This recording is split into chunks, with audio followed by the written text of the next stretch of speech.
when the music plays. And then you sort of just stand there stunned for a second. Kit, Ross, you've been taking care of the kid. You're sort of shocked by the brutality of it for a second. And I think it was Badurna's character Perrin, who went up and found several vials of blood. These vials of blood seem to have been mixed with whatever experimentation and Samacin was going on here, and they, for some reason, he decided to drink one of the vials. Oh, I remember that. We're still pending to see. Llewellyn gave it to him. Who did it actually? Was it you, Rasmus? Yeah, it was me. Oh, okay. Wait, you drank it? Why? Oh, I didn't drink it. No, I gave it to him. Okay. I was like, here. I did like a test, and Oh, like, yes, hey, I think this will make your stuff better. Yeah. So, Perrin is just drinking that now, and you're standing around watching him sort of cough and have some strange reactions, blinking very fast. His pupils are expanding, and he's just sitting there breathing heavily. At that point, Quentin kind of looks over and notices what Perrin is feeling, if you will. And he kind of just raises his eyebrow and looks over at Llewellyn and just kind of frowns a little bit and goes, "Now, please tell me you didn't just poison our only psycho." I don't know if I would call it poison exactly. It's an experiment. You're experimenting on members of our own team? I'm not experimenting. What's in the liquid? It appears to be some sort of enhancement. Yeah. So basically, as he ran it through his canvas, he discovered that, at least in theory, drinking this should have some kind of almost conductive effect on psychic energies. You don't know what the risks are, though. Quentin just kind of runs his fingers through his hair and just he traces his new, fresh, raw scars that have kind of creeped up on his face, and they're kind of in the shape of the lightning that afflicted him. And he just takes. Sorry. Go on. No, go. And as he kind of takes a really deep breath, he just closes his eyes, and for the first time, you see Quentin is just not even going to complain. He's just going to let it go. Gonna let it go because he's had enough shit. And as you're standing there in this, it looks like a laboratory that is just completely destroyed. Everything is just filthy, running with blood and biological goo. Quentin, what do you look like? Yes, so Quentin, his usual trench coat is kind of frayed and burning, and you can see where he got struck in the chest, because all the fabric of his clothing is kind of just erupted outwards and singed. And you see there on his chest and creeping up his neck and the side of his face the effects of the psychic attack he experienced. And it's just pulsing, gritty, red scars just slowly drying and scabbing over as he heals. And his hair is just matted against his face. Sweat is just rolling across his brow, and he looks tired and haggard, like he's just barely standing and able to keep himself upright. And he looks more defeated than perhaps he's ever looked before. Awesome. Lovely.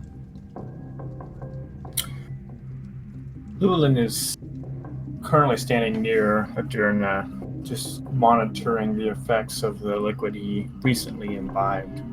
She looks a bit dirty and dusty, having been sweaty and rolling around on the ground, and fighting and panting. Her normally quite clean and immaculate clothing is instead covered in grime and small little tears and imperfections. It's definitely seen better days. Her face has a big scar along one side, that she has never talked about or explained. And her one good eye is currently just scanning over Adurna, as I said. She appears to be kind of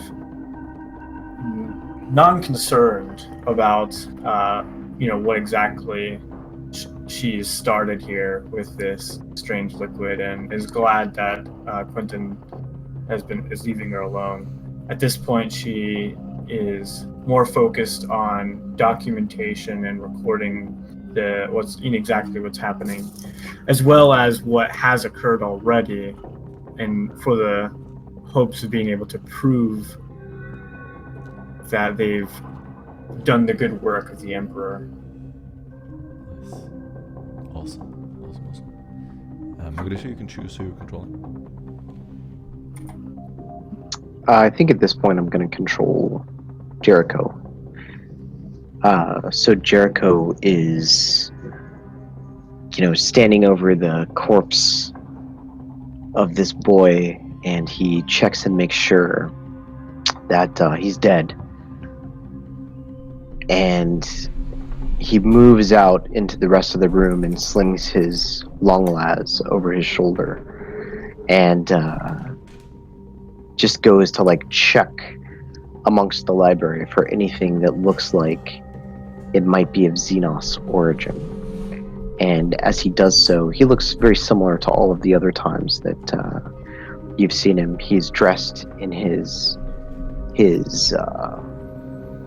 more navy type outfit with a long coat, with the collar turned up, and he has a scarf around his neck and this salt and pepper black hair with a few days of stubble and a goatee. Awesome. Kit, where are you right now? So I am near the Jericho and the child's corpse. Ross is a short woman with long blonde hair and dressed in a regular Imperial Guard black armor. She have not experienced a lot of war lately, so she is brand new compared to the comrades. So she was trying to take care of the child, because what she believed the saint shown her is to protect the children. And she is somewhere between fear and agitation for the stuff that have been done here. So while the Jericho is leaving, she's just saying, well, I hope that whatever we did here was worth it, and your job here was highly unnecessary. Jericho just turns around and he looks at Ross, and he says, almost gently, not threateningly or anything like that, and he says, Ross, we're members of the Emperor's Inquisition. Whether we like it or not, that gives us a responsibility to deal with heretics and those who have seen psychic phenomena. In the Imperial Guard, entire regiments of the Guard are purged after they witness an unsanctioned psyker or the taint of chaos. And in Imperial Inquisitions, people are getting into Inquisition after they witness such thing as that. Probably at least one of you is something like that, like a special kid, that the one who was supposed to get shot, but he was spared. Aren't you? Not me, no. I didn't come into the Inquisition willingly. You're standing in a dark, big room. There are, like I said, it's a huge library. You see, almost like an explosion, something has whipped wires into the ceiling, and they're sort of melded with the ceiling itself. And it almost looks like a biological thing up there. Everything is just old and decrepit, and it looks like the books that were here, the tomes, sort of been scattered around and broken. Looking around, Jericho, your eyes suddenly fix on almost like a blackish light underneath some of the books. It looks unnatural. Like a black light, Mm-hmm. or like a light like a light. I don't know how to explain it. Like a dark light. I think we're imagining the same thing. Okay. Dark light. Yeah. I'm incapable to imagine something like that. Yeah. Whatever No, you imagine. I just wanted to make sure because a black light is a certain thing in English. Right, no, that's not what I meant. Gotcha. Yeah. Where's Perrin? Jericho asked that. Perrin right now, by the way, is in the laboratory. I'm assuming that he's like probably dealing with whatever. Eaters. So Jericho looks over and sees that Perrin is incapacitated, at least somewhat. And then he looks over at Quentin and calls out to him and says, "Quentin, look at this." And he doesn't touch it. He doesn't even uncover it. But he directs Quentin's gaze towards this dark emanation. Quentin kind of he wasn't paying much attention. In fact, he was kind of just almost staring at his hands as if thinking to himself why he was still alive.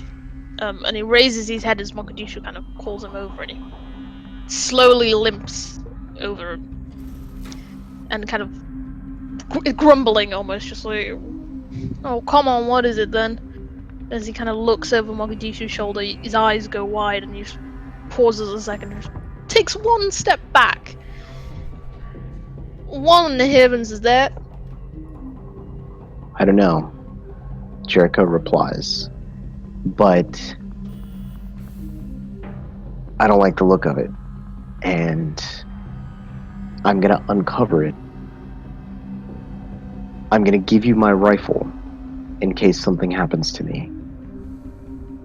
If I start to get possessed or something happens, then just shoot me."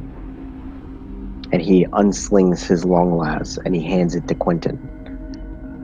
And then he starts to move, I think he said it was books. He starts to move the things out of the way so that he can get a better look at this dark emanation. You get an inspiration point for awesome roleplay. The books slowly slide aside. Underneath it, suddenly your eyes fix on a black globe, small enough to fit the palm of your hand. It is slowly gliding in place without moving, almost like there is something inside a glass ball, slowly rotating, like a stone falling down a mountain. It is black, with little pigments, white pigments in it. As soon as you see it, you can do what is the test, the save for psychic effects? So remind. It's willpower.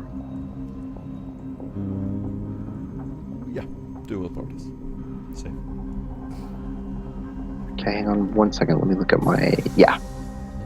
It's a psychic power, right? Yeah.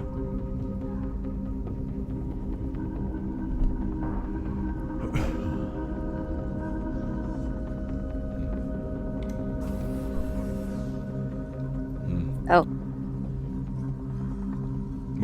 I'm going to use that inspiration point that you just gave me. Yep.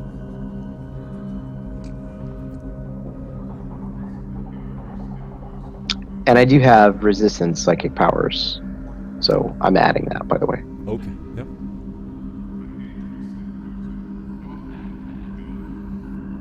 Nice. Quite fortunate. You're looking out at this black globe just spinning in place. Some kind of smoke almost billowing around it. You notice something trying to pull you into it, something trying to pull your mind away.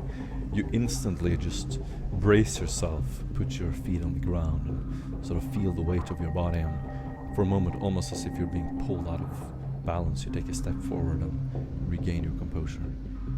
Looking at the stone, you close your eyes and see strange sights of glass-covered mountains, twisting citadels, and a strange alien landscape. It doesn't hurt you, but you just barely glimpse it.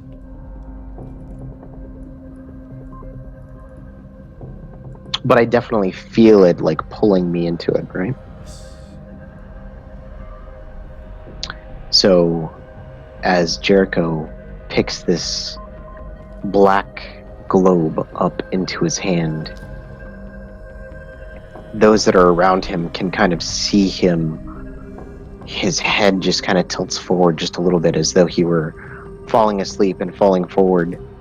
And then he grasps this globe tightly in his hand, and he turns and he looks at Quentin, and he says, "This globe makes me see things. I felt as though it tried to draw me into its depths, into this twisting glass landscape." You know, I heard a lot of people say that things make them see things, and that's normally a side that they need to have a little more. Or less drugs. Yeah.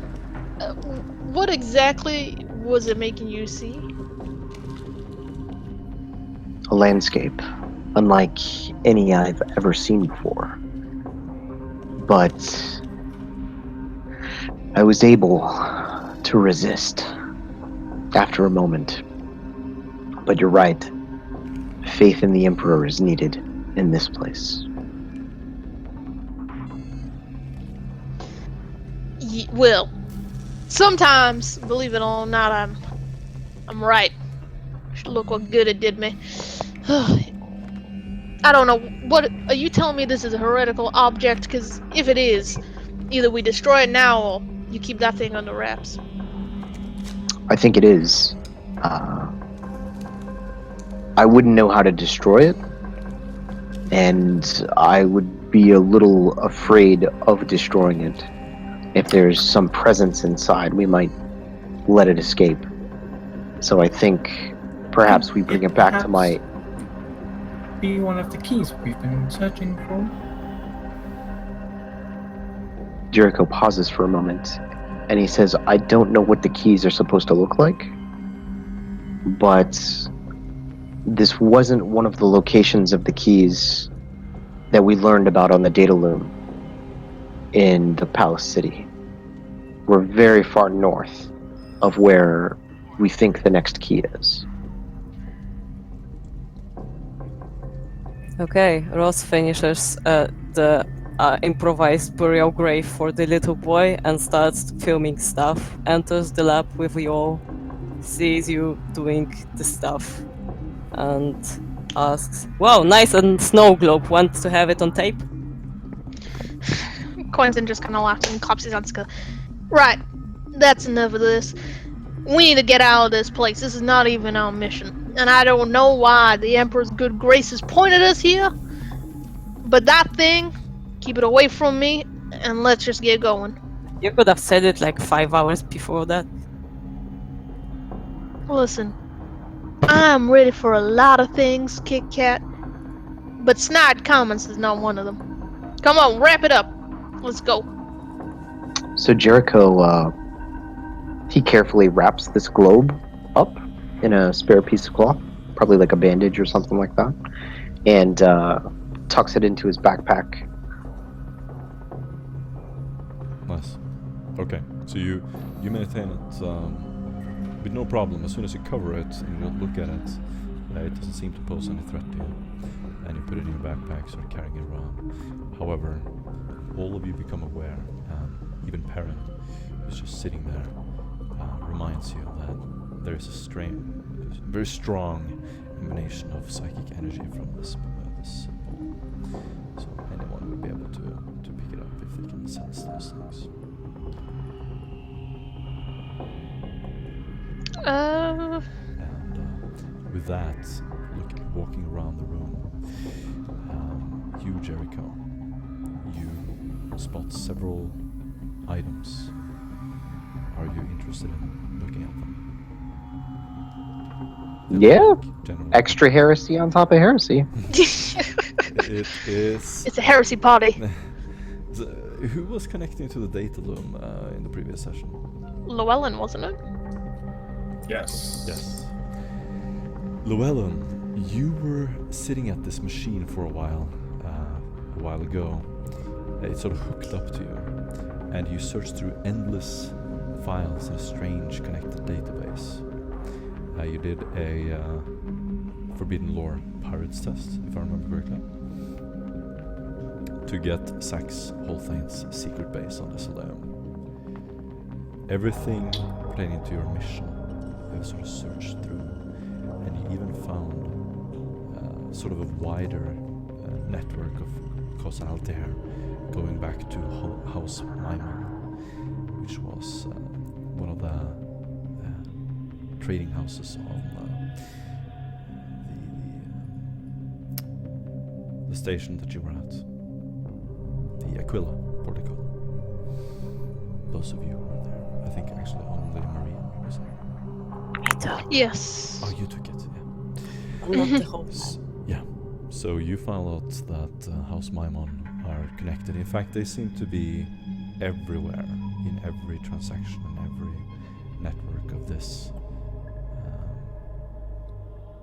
this sort of illegal band. And as you're looking around, Jericho, you see an explosive collar on one of the tables. Do you want to take it?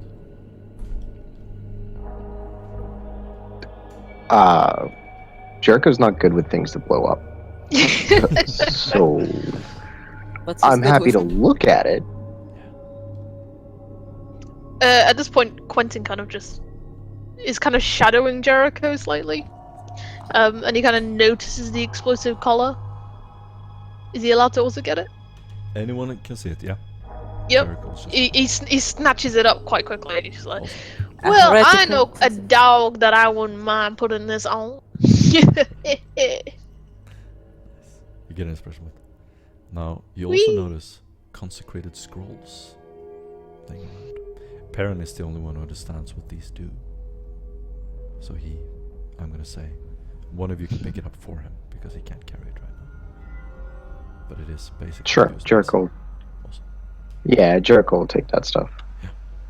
You also, Jericho, as you're looking over this table of equipment, find a clip and a drop harness.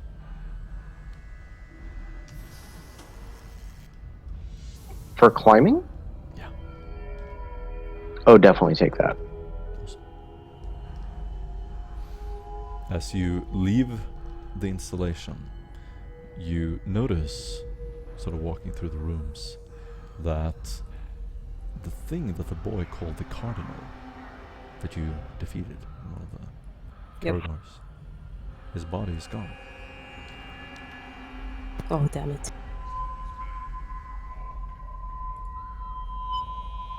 Do you say or do anything to yourself? Have he gone a lot, like a long time ago? Am I still plugged into the data? No, you are disconnected. Was he still there when Ross was taking the footage of the aftermath scene, or he was already gone? No, he was gone then. Hmm.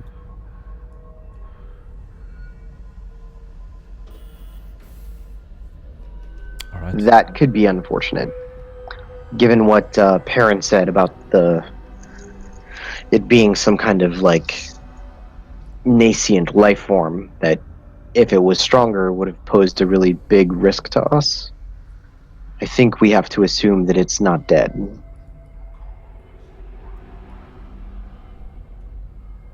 As you're standing Wait, is there, this So we want to chase it? the little boy is gone, or the other guy? No, the Cardinal. mutated one. the first blob you killed in the hole. Yes.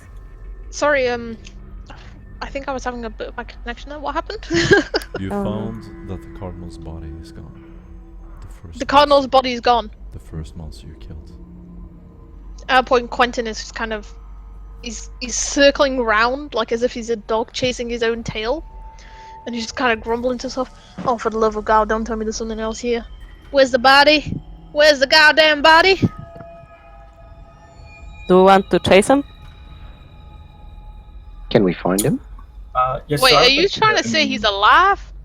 Not only is his body gone, you're standing in a tight metal corridor, sort of vents and a little bit of a opening sort of in the ceiling above you, water dripping down. As you're looking down, you're inspecting the blood puddle on the ground. There is no sign of him moving, standing up, or being pulled anywhere. The body is just gone.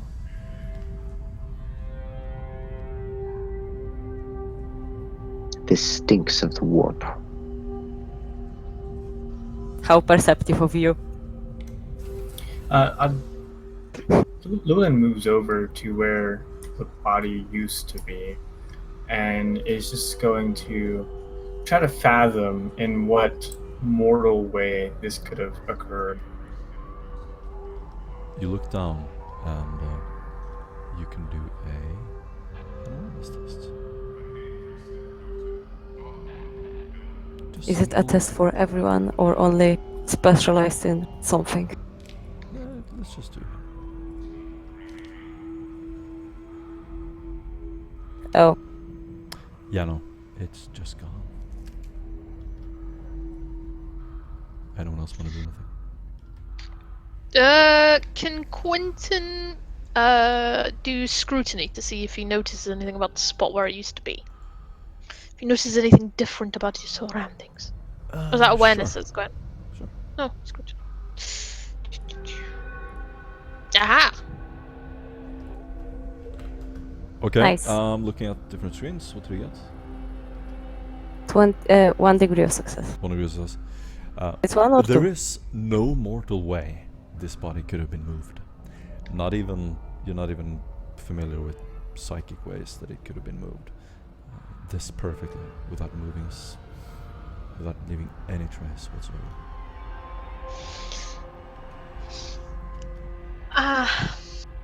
I feel like the heresy in here is just getting deeper and deeper. And I don't know if we have any business remaining in here. We've done what we tasked. Let's just keep our eyes vigilant and keep on moving. I agree. We should continue on mission. I think that if we turn this black marble, whatever it is, into the Inquisition, they may know more. We at least killed the creature for now.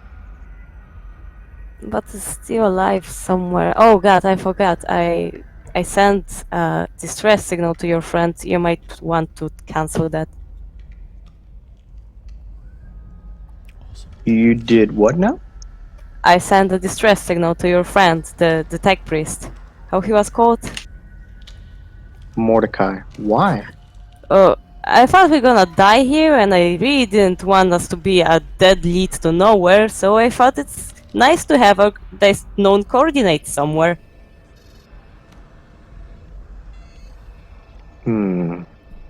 Jericho looks like he considers that for a moment. And he's like, hopefully Mordecai is able to get the transmission in a secure manner. I wouldn't want to risk his position beneath the city as a data collector. Well, whether or not his position is protected, we gotta do what is required of us from our Inquisitor. No? Absolutely. We should continue on mission. The location of the keys. Indeed. We gotta go back to that pleasure palace or whatever the hell it was. So, take what you're gonna take, but I'm leaving. Wait for me. Quentin turns around, starts walking out, and all of you walk through this long corridor, up catwalks, make it up to the elevator, still working, and finally you surface. When you surface, all of you get this airy feeling, and it's almost like you're being pulled down to the ground. You're walking out and you're seeing the light outside. It is sort of a bluish grey light shimmering through the holes in the ceiling. You can smell the sulfur and wet stone as you sort of walk out to the surface. All of you covering your eyes to not be blinded by the light. And as you exit, you see that it's not the sunlight you're being blinded by. Oh, great! Now it's raining sulfur.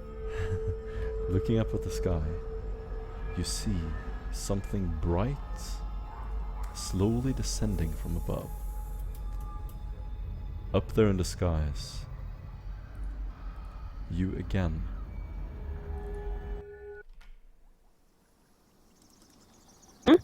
you see an angelic looking male with grey wings, long golden hair.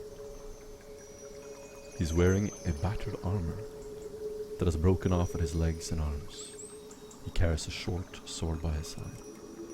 He appears almost childlike and innocent. As he slowly descends, you see his expression start to mildly as he looks at you.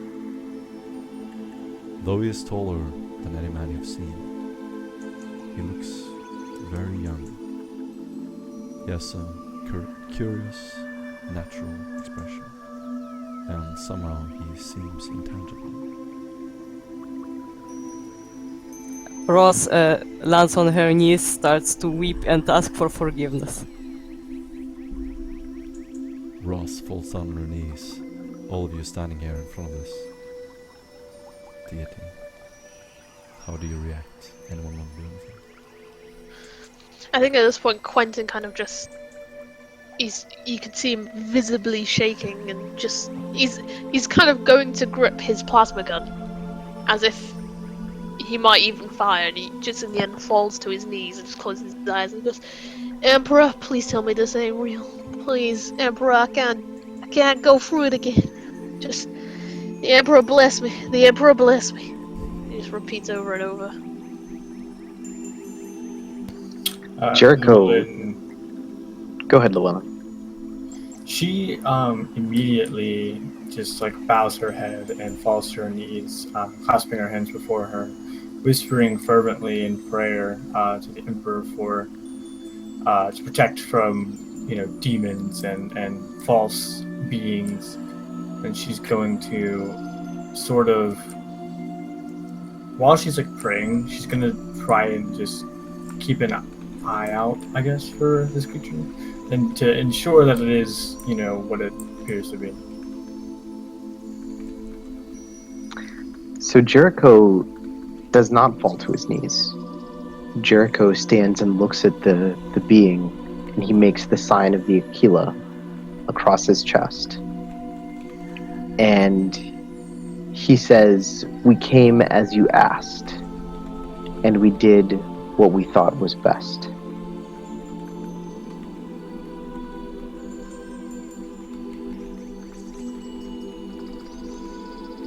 Anything else anyone wants to say?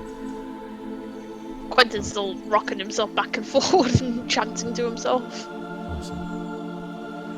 As you see him slowly descend, it's almost like an unnatural scene from some other world. Suddenly, the cardinal's corpse is on the ground in front of him.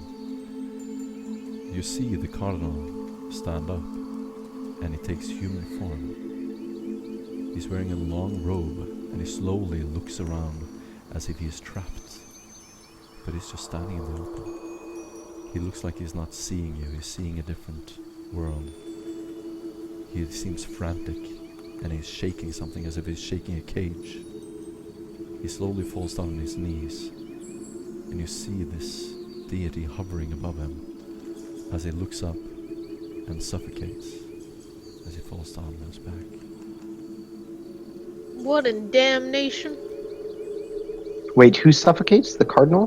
The cardinal. Quentin just starts kind of pinching himself on his cheek, and then he just kind of looks up at Mogadishu, Jericho rather, and he's just like, "Am I alive right now? Is this reality? Are you real?" You're watching a blue energy rise up from the cardinal up to the sky, and this young deity just standing there watching. He looks at you, and almost like he leans down, he gives a gesture for you to come closer. For Quentin to come closer. All of you. So we follow, or at least Yeah, Ross does. Quentin slowly kind of ambles closer. Suddenly, you're shocked.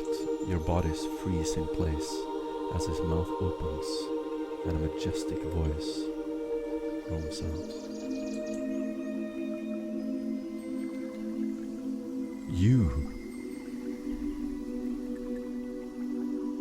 And then you're sort of stunned for a second. You have lifted an ancient darkness from this soil. I stand grateful forever, servants of the Emperor.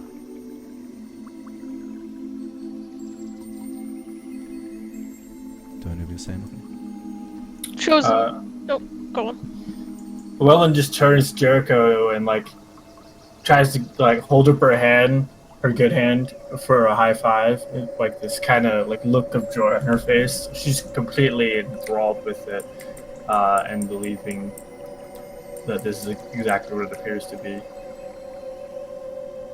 So Jericho takes Llewellyn's hand and he looks back at this figure and he says, "We are servants of the Emperor always, from now until our deaths."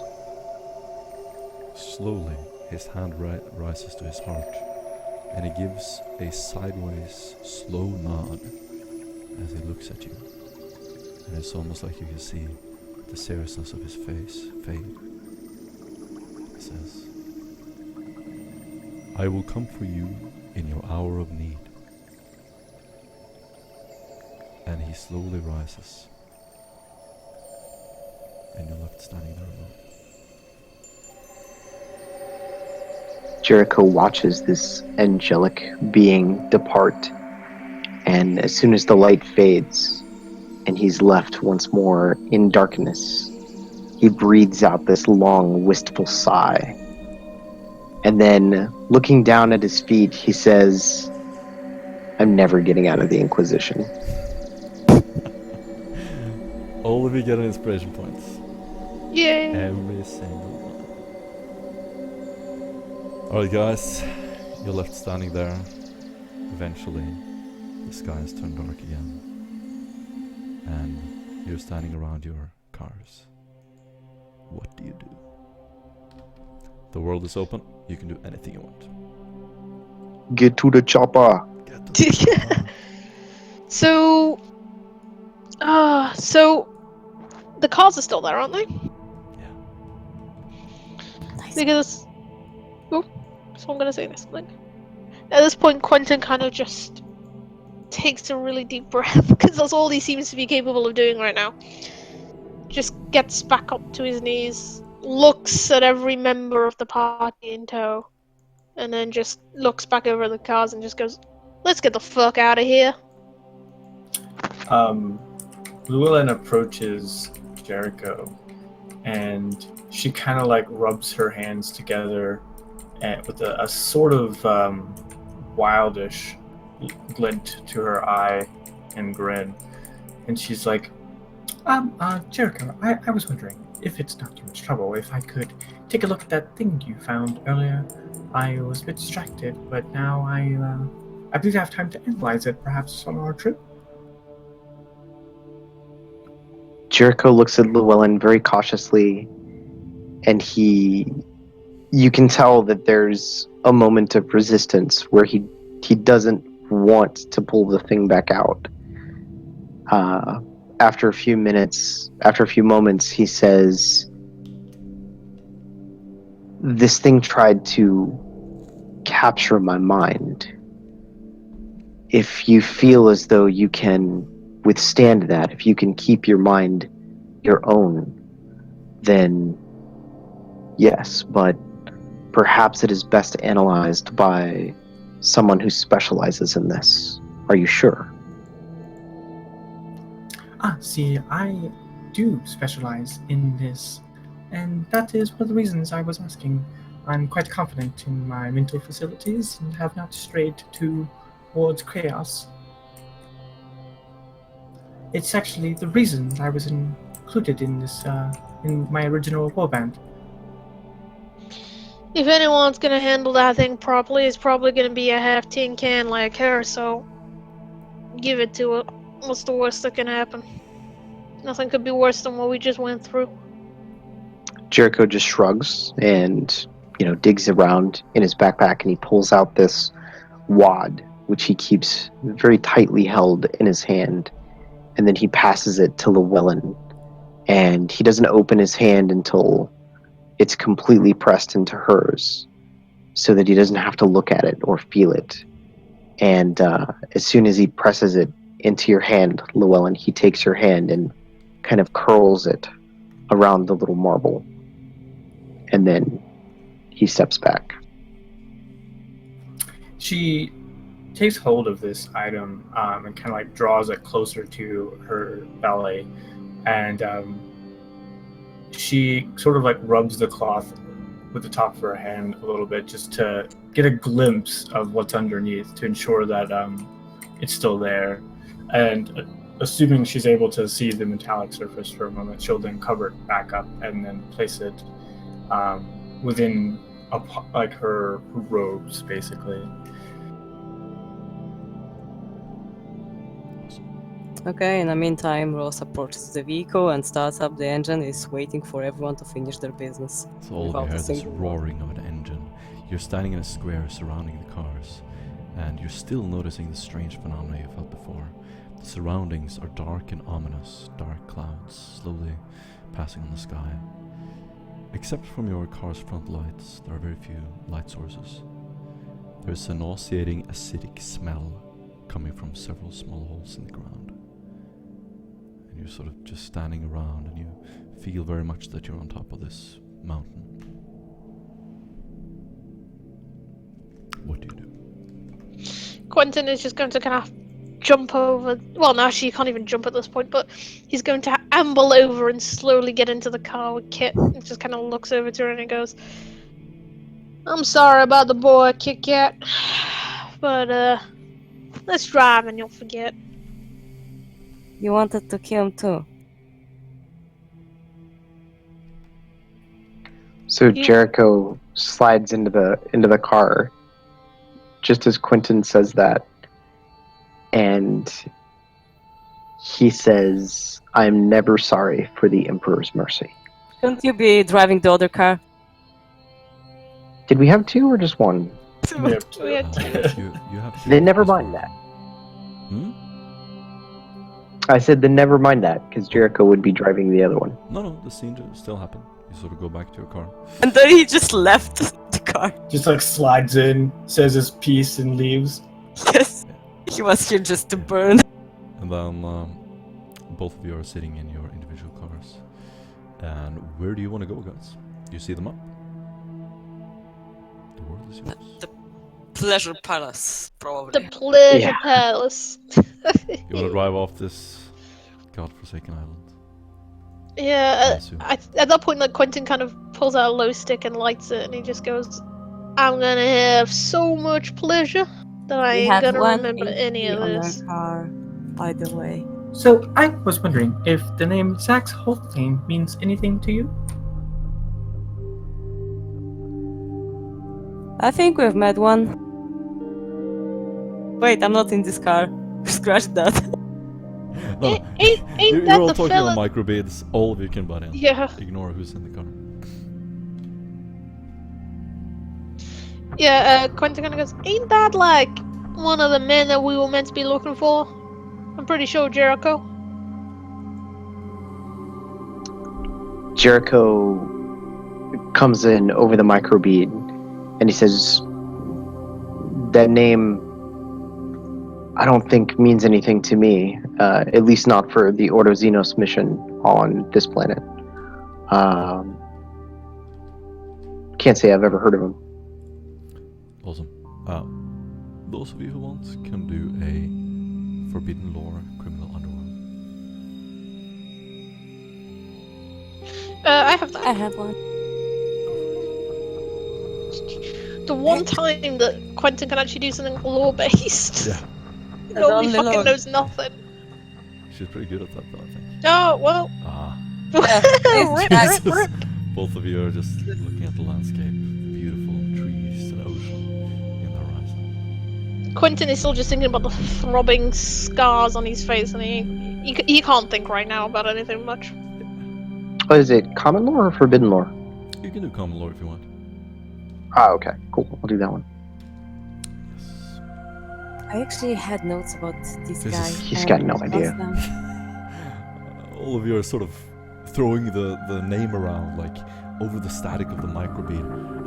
Saxolphane, and like you get no response. Occasionally you get a theory about maybe it's emergent here and there, but none of you have any idea. And Jericho can't even get his name right. no. He's like, Bax Holdmane? What? Baxhole. Axel. Reisnar, Levelin. What do you say to remind the others? By the way, this is a criminal. He's a leader of the Faceless Trade, which is the largest like illegal trades conglomerate. If I recall this information correctly, I seem to remember something about him being a resident of the Askellon sector, particularly Hive Desolium and its main hive. Does I know for certain that this character or person is somehow involved in what has gone on this island that we are currently exiting. I believe he may be of interest. Perhaps if we could track him down, we could get more information. You also know Levelin automatically from your searching through the data files in the data loom that seem to be augmented by some xenotechnology, that he is currently in the Cyclopia subsector in Askellon, on Hive Desoleo specifically. So you just share that information with the rest. Yeah. And guys, you know what we can do. You know what to do. Great. Okay, so who's gonna do it? Wait, Mogadishu, you're normally pretty good at it. I Do you got a have 1 notes? last time though. That means I'm gonna roll like 100. Another fucking beating. By the way, GM, what's the music? I remember The I music is rolled there. something You very. can't hear it? Oh! Oh, No, nice. shit, I like had the this master roll. volume not set. Ah. Get the volume up, guys. There we go, 28. 28. Let me refer to. Please tell me it's a turnip sour. Look at my sheet here. I'm not sure if there's anything.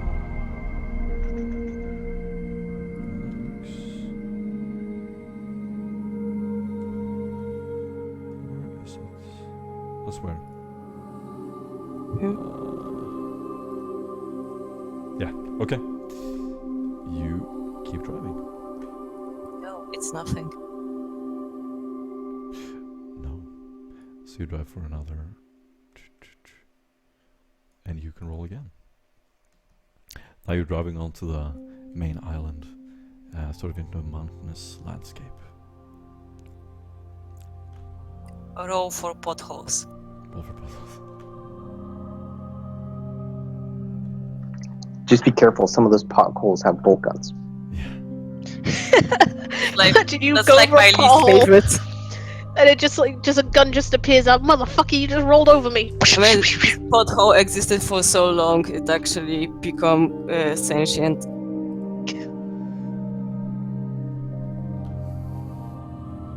Someone is rolling for potholes. Are we rolling again? I think you're up, kid. Oh shit.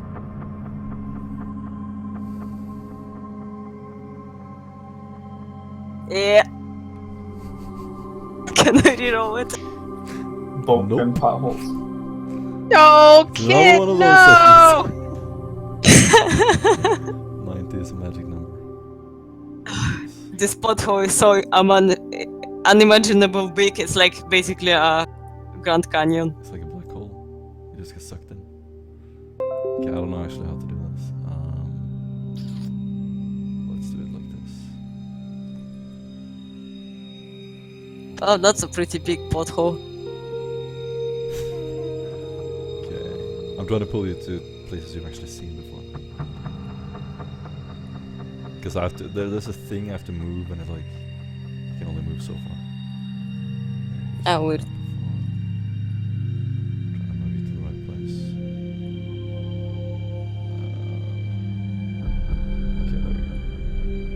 just ignore this. You're not randomly teleporting around the world. There we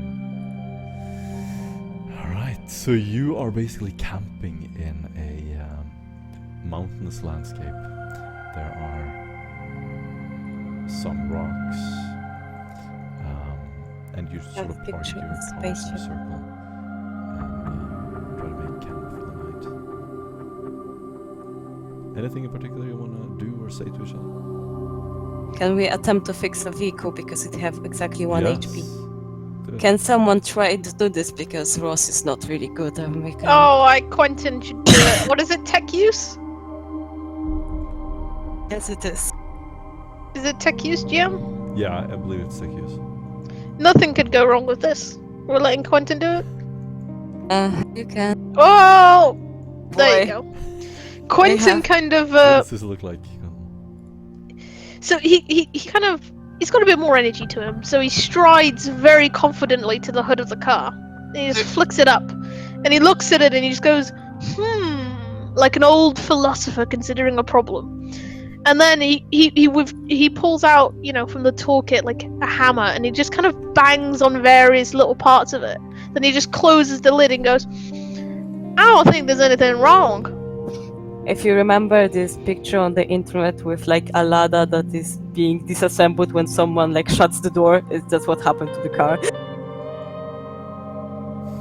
A few various parts upon- just fall off. Seeing this, Llewellyn comes up and behind Quentin and just kind of like watches what Quentin does, because at times Quentin has had great technical insight. into Please do machines. notes.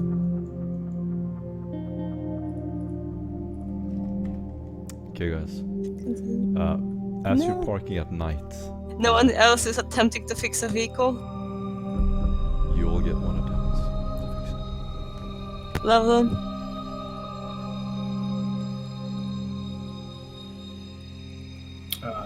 She'll try and do something here. Nope. Jericho comes up beside Quentin as he's banging on it with a hammer, and Jericho's like, "Yeah, there's definitely nothing wrong here. Yeah. Keep I'm on not doing sure the why job. it's smoking." Level got it. Guys, you're standing there in the middle of the night, just looking up at the stars. It's a beautiful night sky. You get this sort of a sea breeze smell. Just standing there enjoying this. So far, this trip has been like sightseeing. Every day is just enjoyable, looking over the ocean. And as you're about to go back to your car, Tetricus feels something strange in the air, and he thinks he hears a branch snap. What do Did we fix the car? Because like Llewellyn has duct tape. you get, let's see, it regains 6 integrity. So we have to see them. So note that down. 6 integrity. And if it had any armor reduct, I think it would be back on, but I have That not is fine. no notes on that. So Yeah, so much time has passed, and you've said so many times to try to repair this as well. Guys, you're standing around when Tetricus suddenly notices something. His big hand sort of resting on the side of the car. He looks over his shoulder. Does he say or do anything? Oh yeah. Tetricus is like, "Oi, what's that? Did you hear that? It sounded like a branch snapping in the background." I'm just gonna give you an inspiration point every time you do that. For the first He's from a really so bad amazing. area of England. I'm not sure which one, but I'm sure I'm hurting. I'm just Maria's, enjoying the fact that here. usually it's Americans cringing over other people trying to speak American, but now we have a British person here to cringe for us. Because you try to speak British. It's amazing. British. British, yeah? You're fucking... My name's Tetricus. You fucking nothing, alright? My name's Tetricus. You gotta say it right. That accent is amazing. In fact, that's exactly what Quentin says to Tetricus, because he just Yeah. wants to take the piss out of him in that moment. Awesome. Guys, look at the map. You're screwed. I'm just kidding. Oh. You're standing Jesus Christ, I didn't see the map then and I really thought you meant it. No. You're in the top left. Do you see your cars? This is how Yep. you camp at night. You make a little tent. There's hardly any wind on this fucking planet. It's very calm and tranquil. Everything looks very nice. And as you're resting there, remember, it is pitch black. Tetricus hears something. All of you get 1 round. You can all go in whatever order you want. Without revealing an actual target, it's kind of hard to think about what we are supposed to do. What I think the only sensible thing is to run at random in an arbitrary direction. So Ross just screams, "What? Where?" Picks her gun and runs to this. I can't. You can, for instance, pick up something, become alert, and so on and so forth. Okay. I got my game kinda bugged. So be right back. You hear something on the left-hand side. So Tetricus moves to the car, reaches inside and grabs his combat shotgun and hauls it out. And then he reaches over with his other hand, and like you hear this, which is his power fist, like Nice. powering up. Damn, that's good sound. And Okay, move people. Jericho's like not actually there, right? Yeah, Jericho is there. You get to control both of them because I pity you guys. Oh, jeez. Okay. So Jericho kind of does the same. You know, he moves to the opposite side of the car. I guess they drive on the right side in this. It's England, right?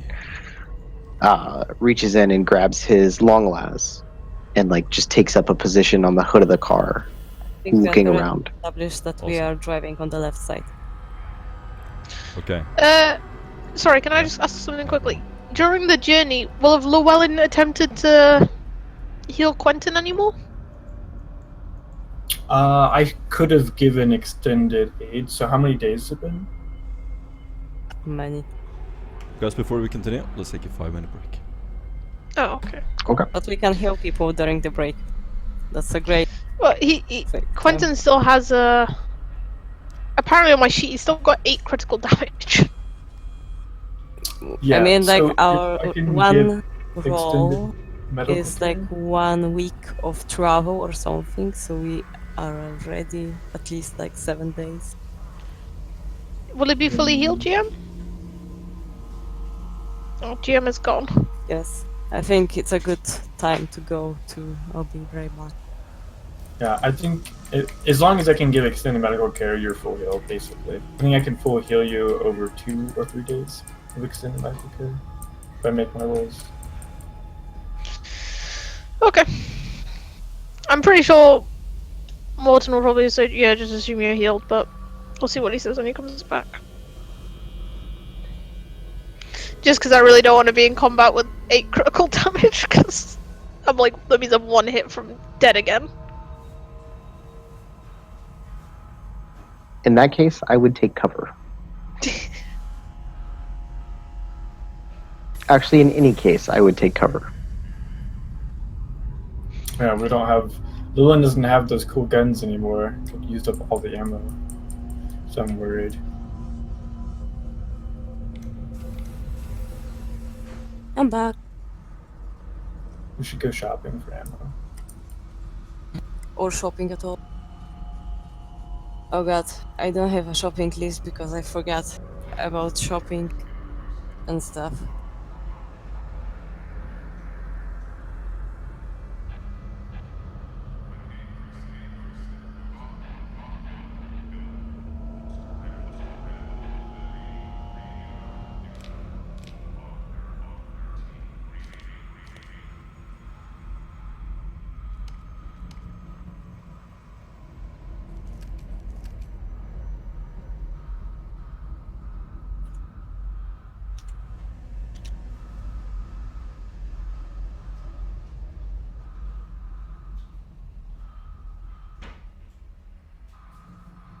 Is anyone hearing the weird creepy breathing in the background of the music? I have music very low, so it would not distract me, so no. But probably I would if I turn it on. I actually mute the tab. Yeah, there is definitely creepy breathing.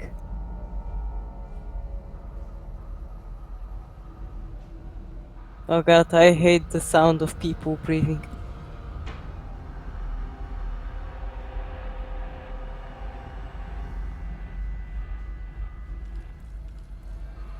Yeah, it's kind of creepy. I actually thought it was someone in the chat. Just sitting there. Yeah, I was like looking at Discord, like, who the fuck is breathing? So hard. I mean, we had one Waper for exactly one game. I don't remember who that was.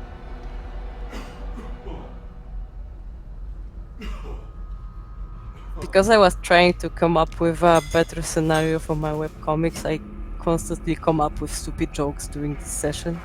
And I just sit here and laugh at my own jokes.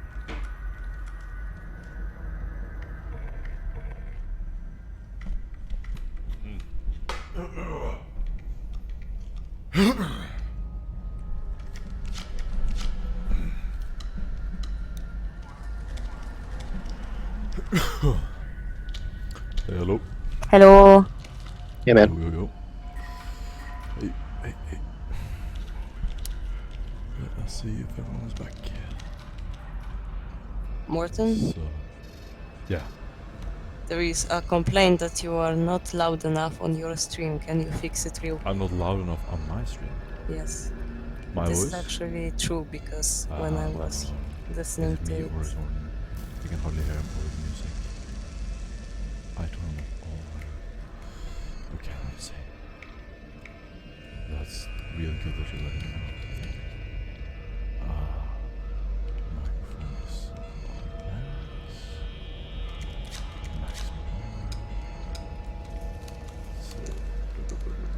I thought you were just like sweet talking us, you know, like. This is like ASMR. Oh no, not this again. I don't know. Strange. It should be. Maybe. Okay. Is it just on the stream or is it everywhere? For me, it's on the stream. Just on the stream. I had to turn you up all the way on Discord earlier. Discord. Oh, Yeah. strange. I have you on default. Let's see. So where could I do that?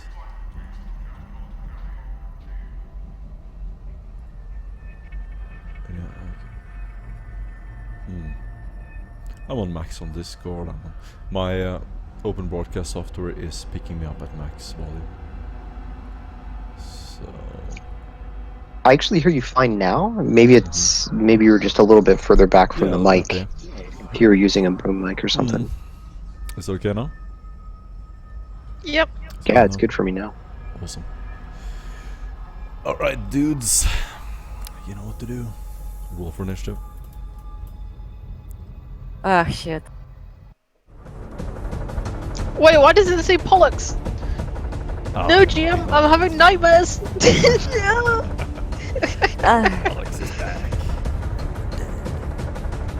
no, we are fighting zombie children.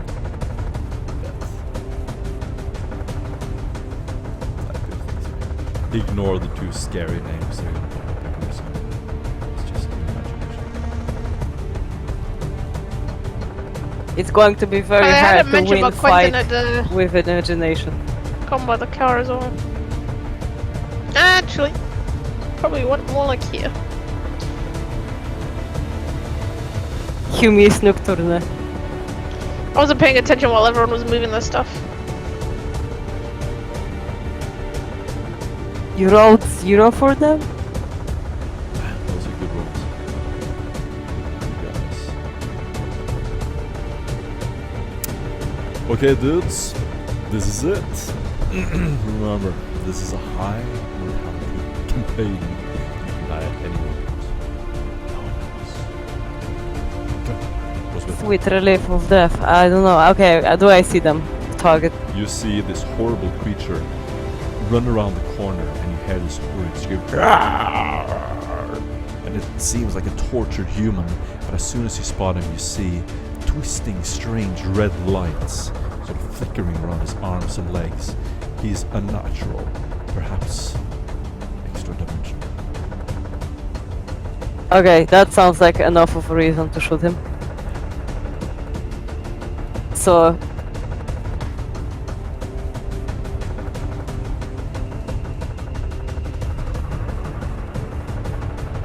a regular pew. Okay, describe what this looks like. Well, the last round I ran near to the nearest rock because that sounded like a great thing to do. And now, since I finally saw where our enemy is located, I could take a short aim and shoot him. A laser blast sounds out and breaks the sound of the night.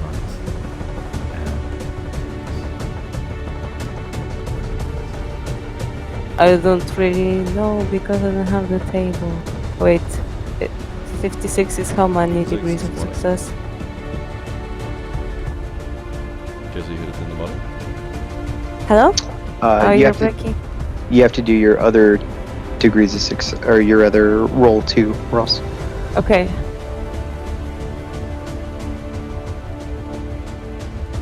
Here you go. There you go.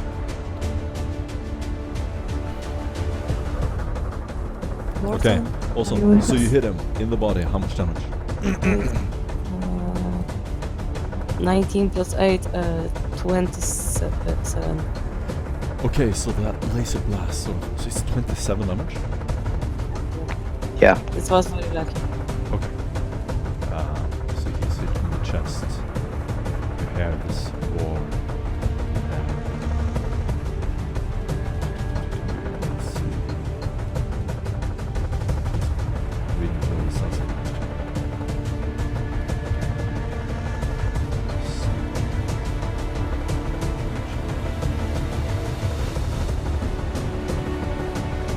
Right. Hit us in the chest. So, as though guided by Ross's laser blast, Jericho puts his long las to his shoulder and takes aim at the same target and fires and just wings him like in the shoulder and does 7 damage pen 1. And if they have unnatural toughness, he reduces their unnatural toughness by 4. Okay. Let's see here. So.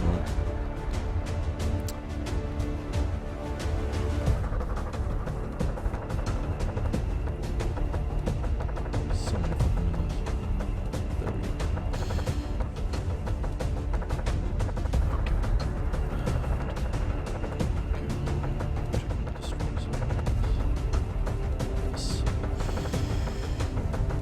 Okay, so you hit him in the body for Yep. 7 pen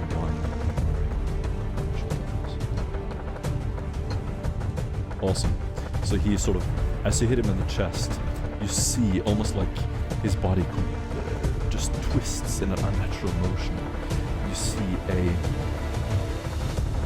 strange looking tongue sort of flick out of its mouth, and it's almost like it's licking around its mouth. And the whole thing is just an imitation, just a mockery of all that is alive. It is just this horrible, dark creature. And you can tell that it's definitely not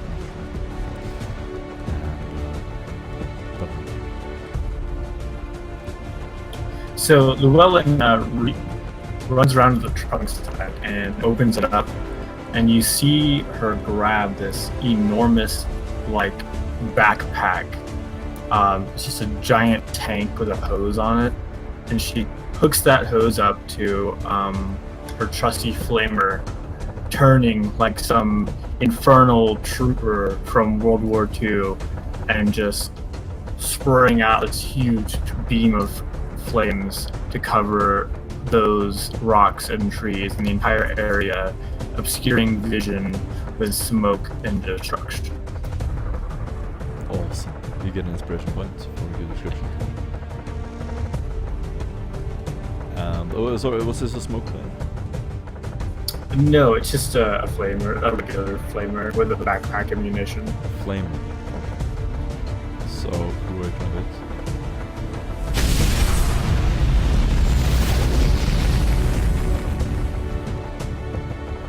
Both of them, actually. Both. So you can hit both of them. Yeah. Okay. Roll for damage.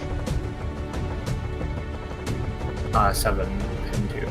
70. No, just 7. 7 and 2. Okay. So all of you hear this flamer go off. 2 laser shots. You're all immediately mobilizing. And these 2 creatures just sort of jolting through the flames. You can see their limbs flailing wildly under the flames. And they don't see anything. Oh, for the love of God! Go. Quentin kind of yells out as he levels up his plasma gun. Just a quick check, GM. No. In the weeks that have passed, has he managed to heal fully?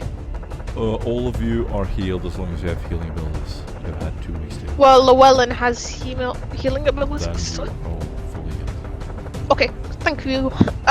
So he kind of tucks himself in this bush a little bit, keen to avoid putting himself in the line of fire again, as he presses his plasma gun onto the hood, and he's going to attempt a semi-auto hit.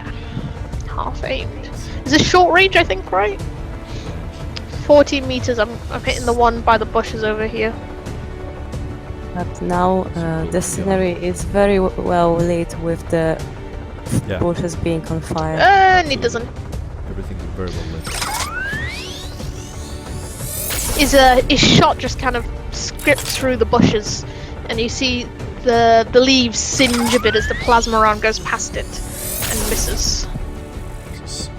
All of these gunfire, laser shots, plasma fire just fly over, some of them hitting these creatures. Every time they're hit, they sort of jolt back reactively and they just immediately continue on the same path. And then...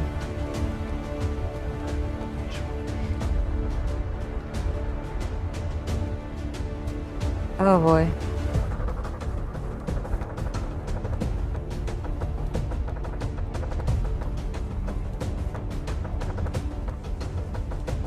That was a very little charge. A little hop.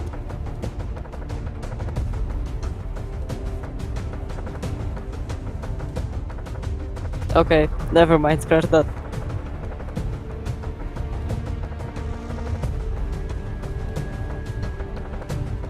Apparently they have 100 rounds. Tetricus, go. Cool. Let me just check range real quick.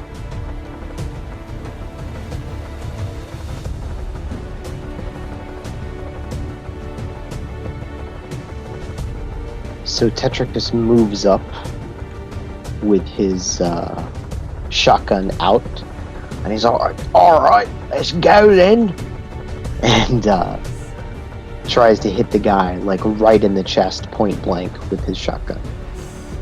Awesome. Tetricus just bracing, pulls out the shotgun, aims it at the thing's chest. As it's running towards him, right before it's about to hit him, he just stands there. Does he hit?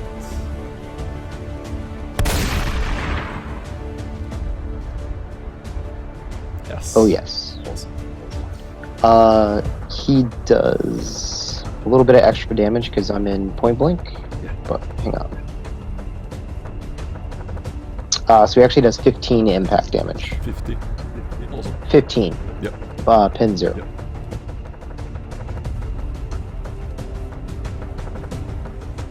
Okay, so this thing in front of you now has a big hole in the side of its body. You see sort of this ethereal energy just flow out of it, and it's still standing, it's still fighting, but it's moving. Ross. Okay, I'm continuing doing the thing I was doing, so shooting the creature that is in a combat fight with a Jeez, I forgot. How could I? Tetricus.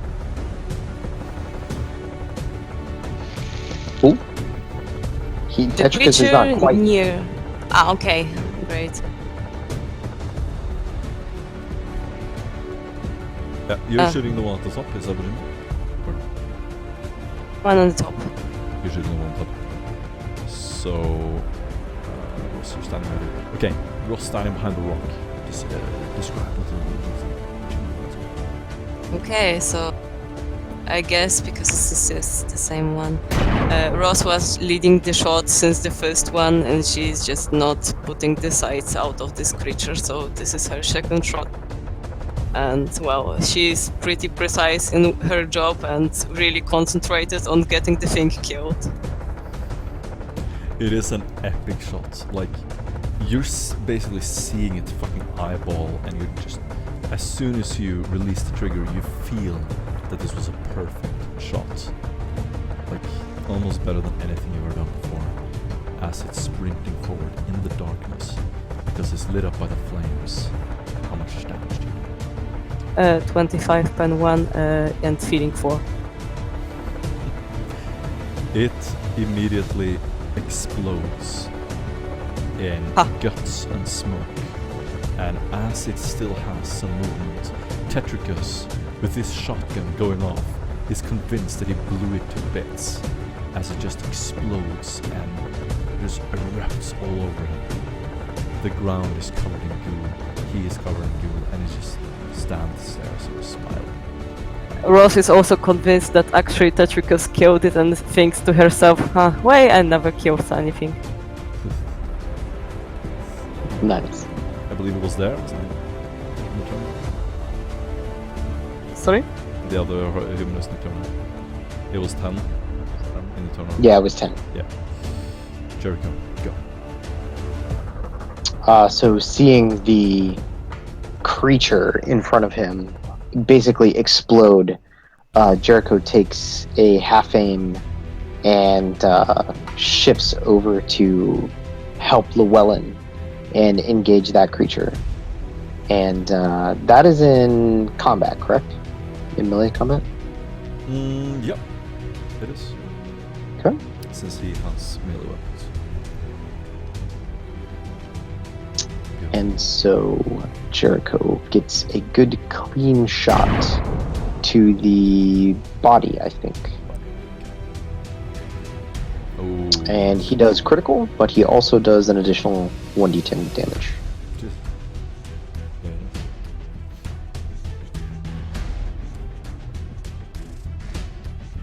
So 15 damage total, and then his crit damage is 3. So 3 energy to the body. I'm gonna look it up since someone else.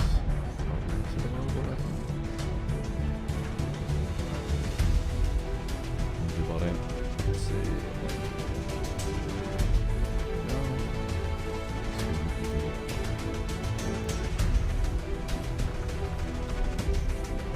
There we go. So that was 3. The attack cooks the flesh of the chest and abdomen. He suffers 2 levels of fatigue and 1 week of damage.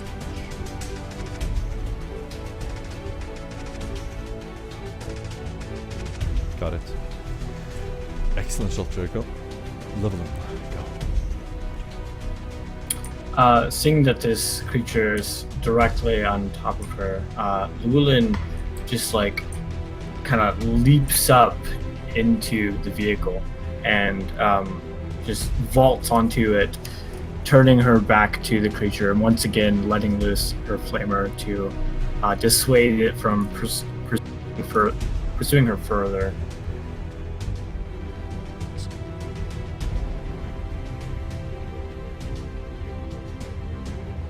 So you're moving out of the things. Yeah. Into the back seat of the car. It's... I'm confused between the and the... There are attacks of opportunity here, right? I believe there is. I think you've done it before. Yeah, I'm not Yeah, doing there are. If you move out of melee without the disengage action. Yeah, yeah. So you get an attack of opportunity against him. Does it work like that? I thought if you try to Yep. disengage from battle. I don't know. I didn't pick that up. Yes. So I don't know. He swings. if you move out of combat, you provoke attack with the enemy. Yes, I realize that. Okay. He is gonna attack you.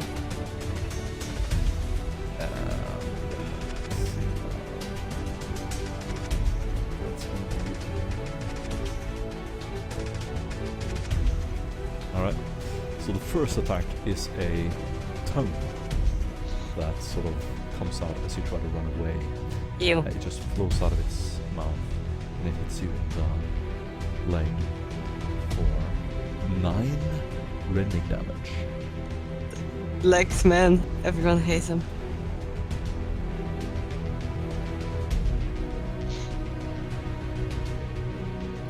Yeah, well, she just like hisses between her teeth as it like scrapes along the muscle, and she begins bleeding, but she still just leaps into the vehicle and turns around to pay it back for assaulting her. Nice. Then you can do a toughness test.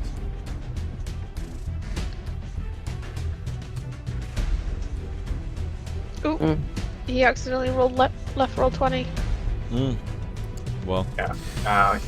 I'm sorry, I'm relaunching the game.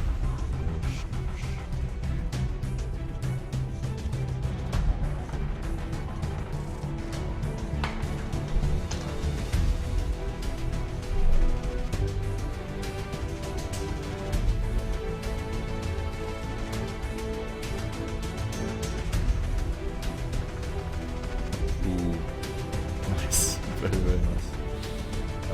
And then you're gonna get hit in the.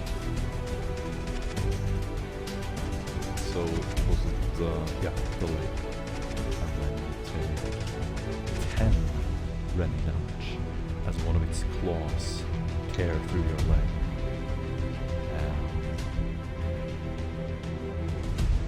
Oh, I didn't have to make that first toughness test. Oh crap.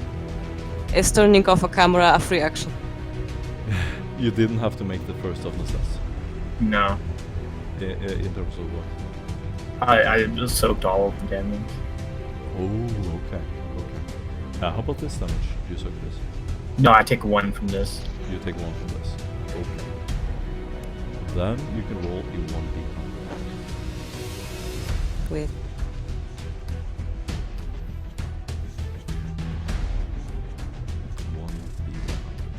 Okay. Nothing strange happens to you.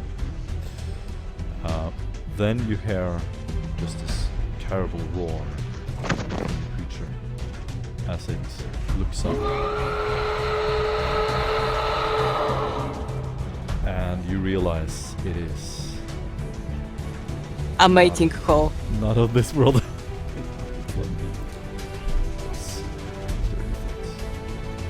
Is turning on the camera a free action? Oh, turning off the camera? On. Oh, on. Yes. It's not like I'm filming all the Character, I time. thought you had your webcam on. No. Yeah. Great. Because I need There's- that. I hope the roar was still in shot because it was kinda epic and probably very useful in future remixes. It's like a Blair Witch, but it's like a shaky cam as you see it roar. You Yes. see Levelin like crawling into the car and his tongue come out and rip open his leg. Like horrible. Does the creature, I assume, not run away from my attack? Yeah. It hits.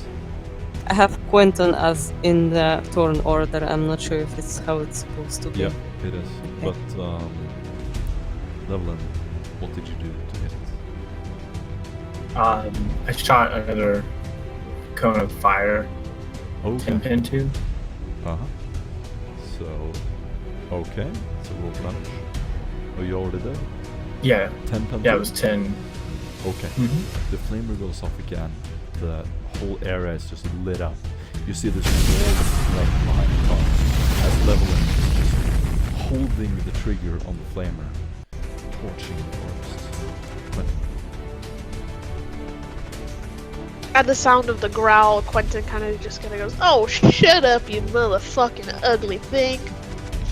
And he, glad now, like Llewellyn is out of the way, he can take a nice clean shot at the creature, semi-auto. Come on, Quentin, you shitting. Okay, well, he misses. He kind of just pings off its sears the top of the seat as it kind of bounces past and misses. And then the creature is going to, sort of seeing that Llewellyn is creating an obstacle there, is going to just walk up to the side of the car and attempt to do the same thing. Is this thing on fire? Car, The please creature, no. The creature. Mm-hmm. Nope, the creature is not on fire. It is extremely resilient. In fact, it has not taken any damage from the fire. It is going to reach out its tongue and try to get your legs once again. If it's within the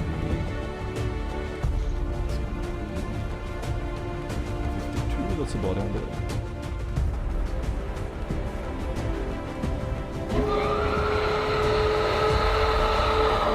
You hear this horrible scream as its tongue rips through your chest. You take 15 rending damage. Okay. Lulin just like reaches out with dropping her flamer and just grabs hold of its tongue, trying to wrestle it free from her chest. She like pulls it out, and some of the barbs on the tongue catch upon her armor, and you see that Quentin sees like this like spurt of blood and muscle and flesh come off the top of her chest as she screams out in pain. Awesome. You get an inspiration point. Good description. Llewellyn standing on the top of the car. You realize that this thing is just like a horrible killing machine. It's way too fast. And it has a thing where it unfortunately gets more attacks the better it goes. And it will be quite good. Level 1, you take another 12 damage.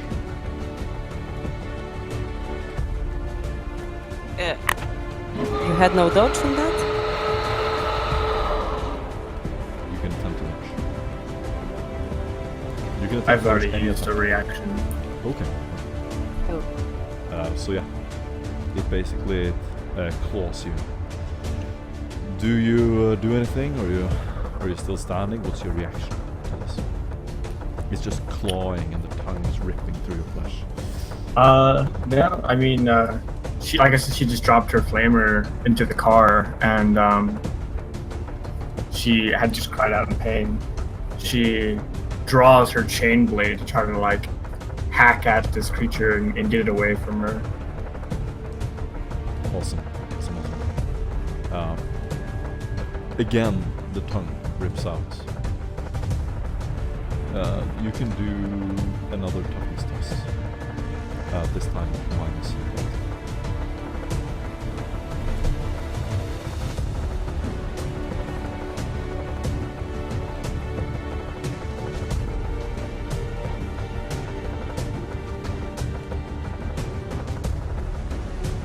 It should have been 21. Yeah. It's okay. So it's basically failed. Oh. Right. You take 2 tops of damage.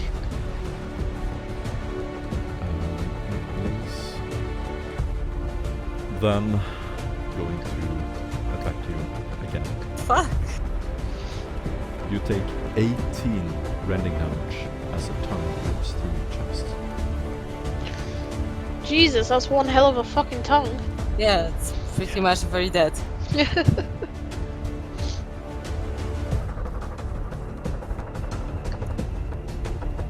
So what Are you dead? Levelin? I'm at Nick 7. Oh. And that's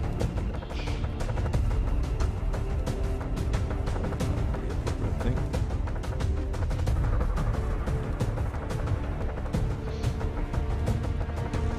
Rending chests.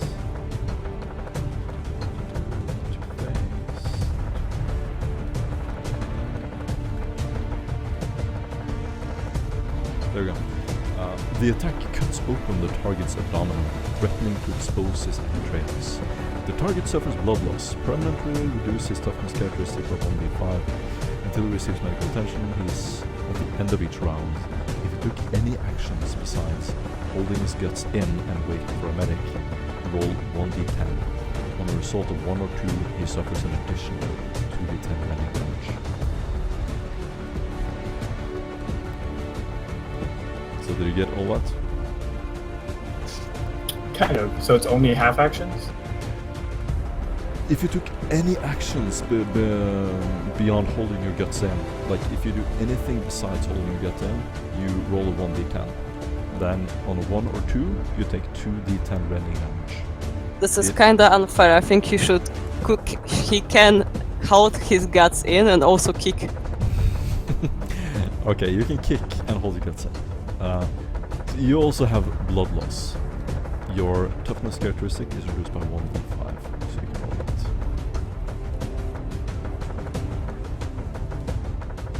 Yeah, I got that part. Awesome.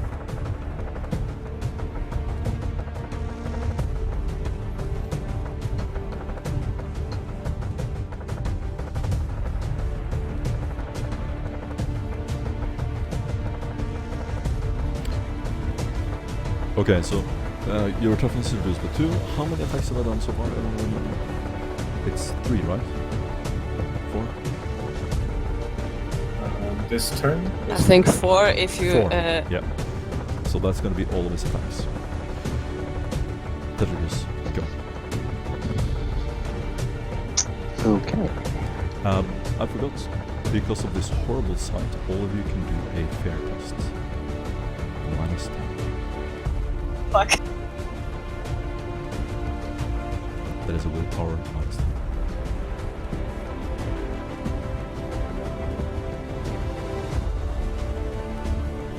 Well, I had a plan, but I don't have it anymore. So good luck.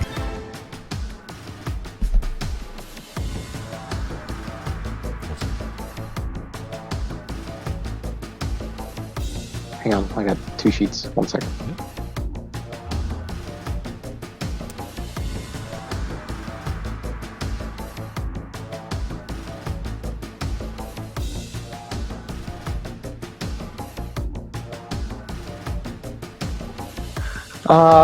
I think Jericho is going to spend a inspiration point to reroll that fear test.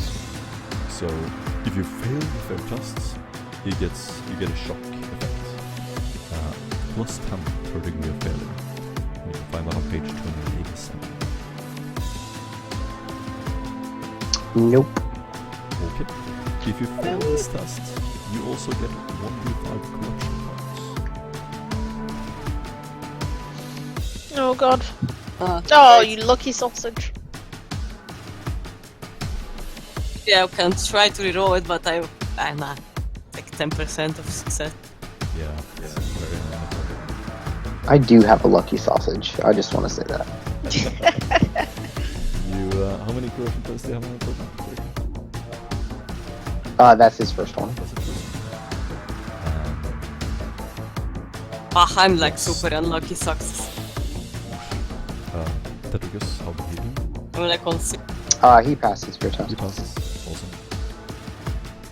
Those of you who fail can roll for a shock. Wait, what level of fear is this? This is -10. Oh, come on, so Mundane which? horror?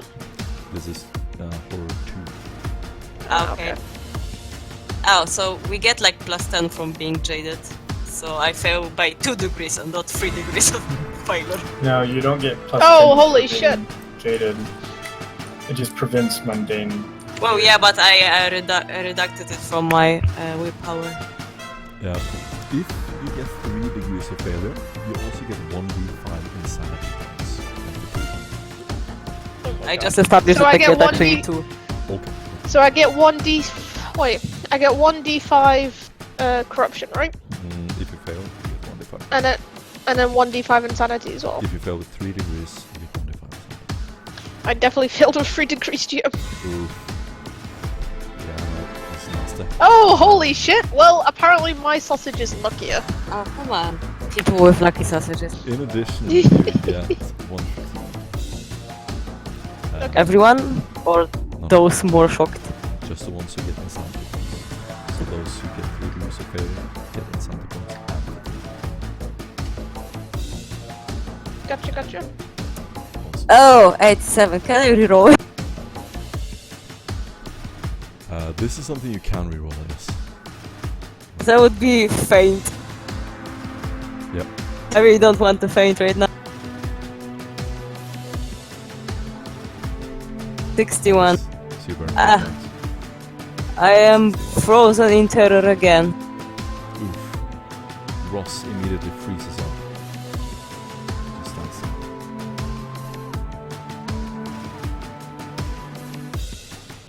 I am looking for mine. Awesome. I should have the shock table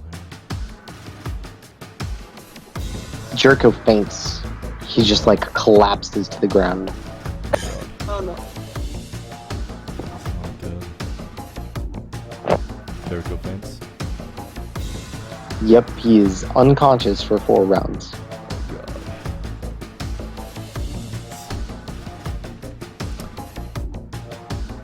Did we do Tetricus' run? Tetricus passed, so he does not suffer shock. Yeah. I can see This we're guy- on Tetricus' turn right now. The most reliable thing in the whole company. Yeah, really. Tetricus moved, so as soon as he saw Llewellyn getting torn up, he's rather than just sit there and take shots, he's like, "I'll save you, Llewellyn," and just dashes in as fast as he can go. We're getting a quick run. So he took a run action. So that he just basically runs up to it, stands there with his fist, tries to distract it so he doesn't kill the enemy. And goes with it. Don't you have the charge when you can also punch it? So it was too far away for me to charge. I had to do an actual run. Okay. I forget how to snap out of it, so I pretend it's just willpower. Okay, Roswitha, you're basically out of the game. Jericho is also out of the game. You're No, super- I'm supposed to getting out of it, so Oh, okay, willpower. you can do like a check. Gotcha. Nah, still not. You're I mean, it's like even more scared than I was yeah. second before that. All of you can hear like a whimper and movement behind one of the rocks. Ross is suffering with their sniper rifle in hands. This is a little bit too much for this new conscript. Go damn Kit Kat! You got one job. Goodness gracious. Jericho, what state of mind are you in right now? Are you dreaming of something? He's probably dreaming of like things stalking him through the darkness, like long-limbed alien figures with really long pointed fingers with sharp fingernails and like really distended tongues that can reach out and wrap around him or something. Do they have a nice manicure? Llewellyn? So Llewellyn spends this turn administering first aid to herself. She pulls out her med kit with her scriptine hand, and then using her chain blade in the other hand, just like waves it menacingly at the creature, hoping that it chooses another target while she works on herself. Beautiful. You get an inspiration point for awesome nutrition. And as you're laying there, the creature quickly turns around and sees Tetricus running towards him.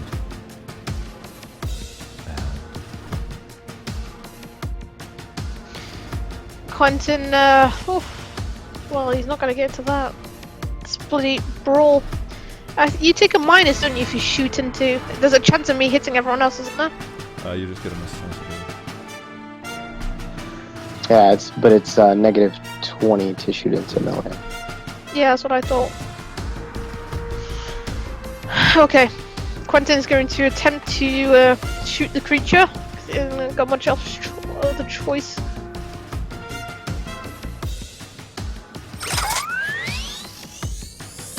Oh, Jesus.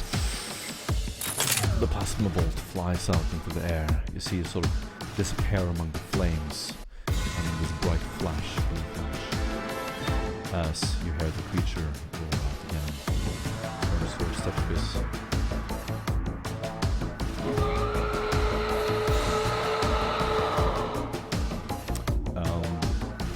The 25 is going to be the right arm, I believe. Yes. Yeah. So it's gonna hit Tetris on the right arm. So you see its tongue sticking out.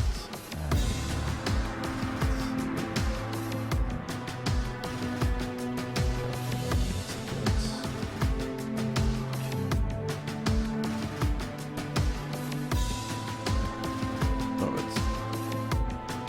So the first attack, you take 11 rending damage. And you can do it To the arm? to the arm. Yes. Yeah, it doesn't penetrate. Awesome. And if it would penetrate, it would be toughness. So Okay. so that was its tongue sticking out. It then leans down and with supernatural movements, it bites his arm as he sort of tries to brace his attack. And that is a 12 rending damage. Yeah, no. Awesome. So the thing again, the tongue comes out. And that is a 10 rending damage. As the tongue sort of slicks across Tetricus's armor, he stands there, deflecting it. Yeah, he basically just like wades through that. Awesome. And then he does what? Is it Tetricus now? Yep. So Tetricus is going to attempt to hit with his power fist, but I am going to do a called shot melee, for which I have a talent precision killer, so I get no penalty to hit on that. And he's going to punch it in the head with his power fist. This thing has a natural anatomy, so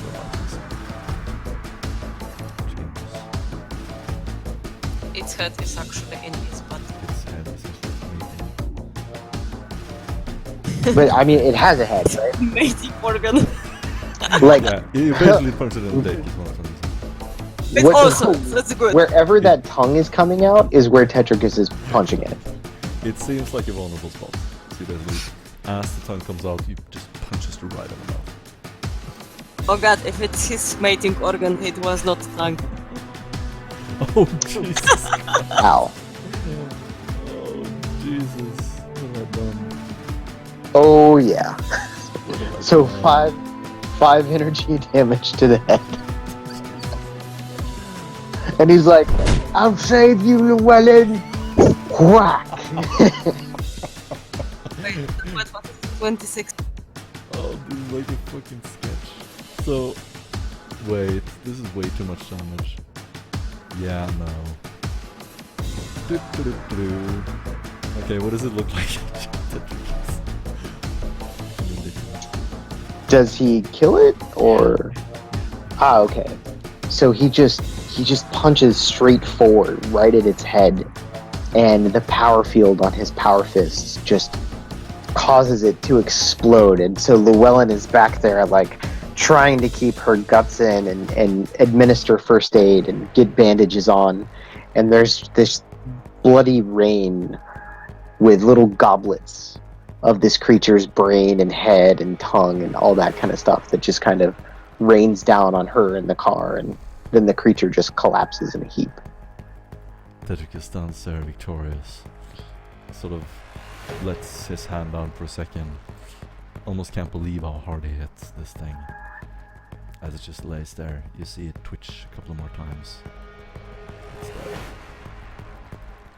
What do you do?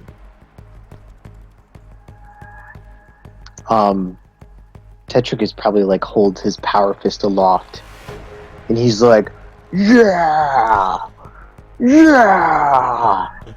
You get an inspiration point. At this point, Llewellyn has mostly repaired her mangled abdomen. She's like looking down at herself now, trying to make sure that she didn't miss anything. All of her intestines are back inside of her, and she has this large bandage across her chest now. She's just like sweating profusely, and her hands are covered in blood, and she just like falls back, and her head slumps against the rear seat, and her arms go wide, and she's just like panting, not even paying attention to just the fact that the creature's gone, but completely and utterly just done. Awesome. So slowly but surely, Ross and Jericho Getting her shit together. they sort of wake up. Ross, your hands are still shaking, you're cold, you have a little bit of sweat in your forearms. As you sort of wipe the sweat from your forehead, you look over the rock, and you just see Tetricus standing there, covered in goo, in the car as well. Your hair was blubbering, whining in the car. She has stapled her gut, and you sort of walk over and see this horrible attempt at repairing her chest cavity, which is sort of opened up. She's probably weakened permanently from the attack. Okay, so Ross comes slowly and wobbly to the car. Look at this horror. Congratulates Tetricus. God, Tetricus, you're fucking good. I don't know what could we do without you. You got him good, man. Okay, I'll drive us to the city right now. It's not time to sleep, right? Everyone to the car. And she's like starting the engine. As you start the engine, in the horizon, you hear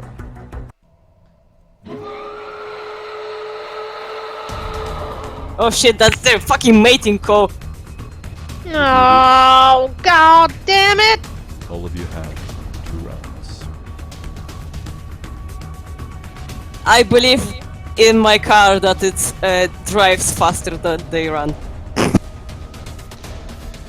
Quentin kind of just looks at the group and he goes, "Well, I ain't waiting here, so we better get going. Kit Kat, let's get in the other car." Llewellyn struggles to sit up, holding her chest. She like rolls over and shrugs off the backpack into the other seat in the back seat, and tries to buckle herself in, but basically just fails and eventually gives up on it. You don't Well, need to wear Quentin- seatbelts. Quentin leans back and helps Llewellyn, and then kind of just presses his hand into her shoulder. "Now, I ain't good at this whole medical thing, but you got anything that I can give you?" She takes out. She shakes her head no, and you can see her pupils are already like dilated, and she's already administered self drugs. She actually looks fairly well off considering what happened to her. Okay, guys, we're gonna jump right to you driving up on the facade of Aubergine, and you stop outside. As you drive, you have no trouble outrunning whatever is sort of howling behind you. The rest of the trip is uneventful. As you approach, you see these structures sort of built into the mountain ahead. You drive up this mountainous path, this gravel and sometimes road, and you have plenty of time to stop, talk, plan, do whatever you want. So you can do a little scene in the car where you, if you have anything to talk about before you arrive. Jericho and Tetricus. Jericho is in no shape to drive. He's like sitting there and sweating and shaking, and he's just, rocking back and forth from the shock of what just happened to him. And Tetricus, thankfully, can drive pretty well. And he just keeps looking over at Jericho. He's like, "What? I killed it. It's not coming after us." Quentin kind of just leans back in the chair. His scars have slowly kind of finally settled in, and they're just white streaks of almost like lightning clawing up him.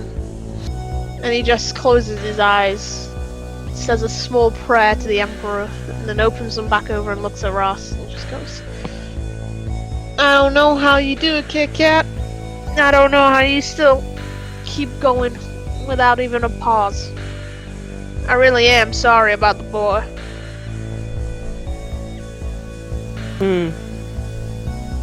Ross is like just driving very tensely, and she really don't know what to respond. The ground is uneven, your car is shaking as you drive up the mountain. You sort of stop near one of the cliffs overlooking the ocean. Just down there for a little while. You can see there's some aviation going on here. Occasionally ships passing from the palace city towards the Auberge area. You stand there just watching cars drive off. You seem to be coming from an off-road. This is not the main road leading to the place. And whenever you want, you can drive up to it. You can decide. Quentin kind of taps the earpiece and goes, "Is everyone still got their head attached to their bodies and ready to continue with the mission?" "I'm ready," Jericho says over the comlink. "But we should probably change into our costumes before we go in." "Oh yes, gotta get all the clown makeup before we start our little expedition." Quentin kind of laughs, taps the dashboard for Kid to stop, hops out the car and opens the boot where they've left all their geysers.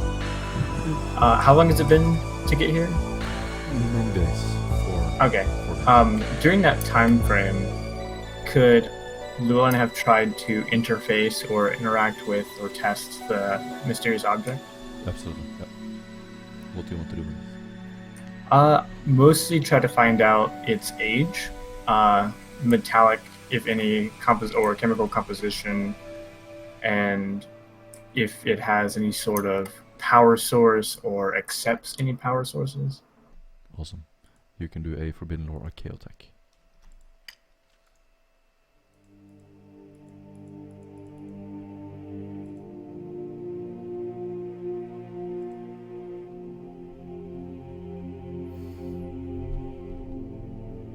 Beautiful. Amazing. Your guess is exactly right. This is some form of energy source. Some form of power source. However, it is not interfacing with any machinery known to man today.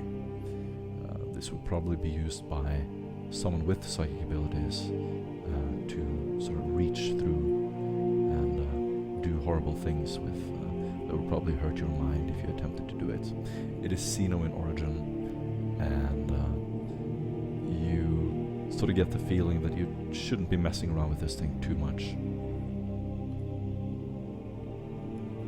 Is there any way that she can tell which Xeno particularly? And she knows of all types of Eldar, Harlequins, Dark Eldar, and Orcs. Excellent. Do a Forbidden Lore Xeno. You get a +10. Yep. Driving sort of through the night, Llewellyn sits there, studies this ball, and she goes through her data slate, and slowly but surely you put the pieces together, and your strongest theory is that this is some form of Eldar artifact, and probably to them extremely valuable, and if one of them were to retrieve it, it would be worth a lot to them. Whenever she finally like puts this puzzle together, she says out kind of like Eureka in Eldar actually, Nice. as her mind is fully enveloped in that realm, and it's loud enough that everyone in the party would have heard it. Yeah. All of you can hear this suddenly erupt. We should have like a lot of recap if we are driving through day and night. Oh yeah, just the first night driving from the turning. You're probably not stopping the car anytime soon. It's just my guess. Ever. Yeah. You just keep fucking driving. Staring right forward. We arrived though, haven't we? This is sort of back in time. We're doing a little montage. Oh, okay. So, Llewellyn, what do you share with the rest of the party about this? After her discovery, she, over the course of a few days, or around dinner or something, she explains, well, I've been testing this particular object that we found, and I've discovered that it is an Eldar power source. I believe it to be quite valuable and dangerous. If one were to have access, would be a witch, as some of the Eldars are, then this object would be able to be used. I do not think that it will be of any use to us, but it should certainly be removed and placed under containment.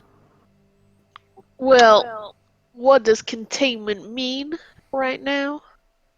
It means we give it to the members of the Ordo Xenos that are still in operation inside the Palace City. This particular artifact will require psychically inept metal to contain. And I'm what sure happens the Ordo if we Xenos has decide that. to keep it on us?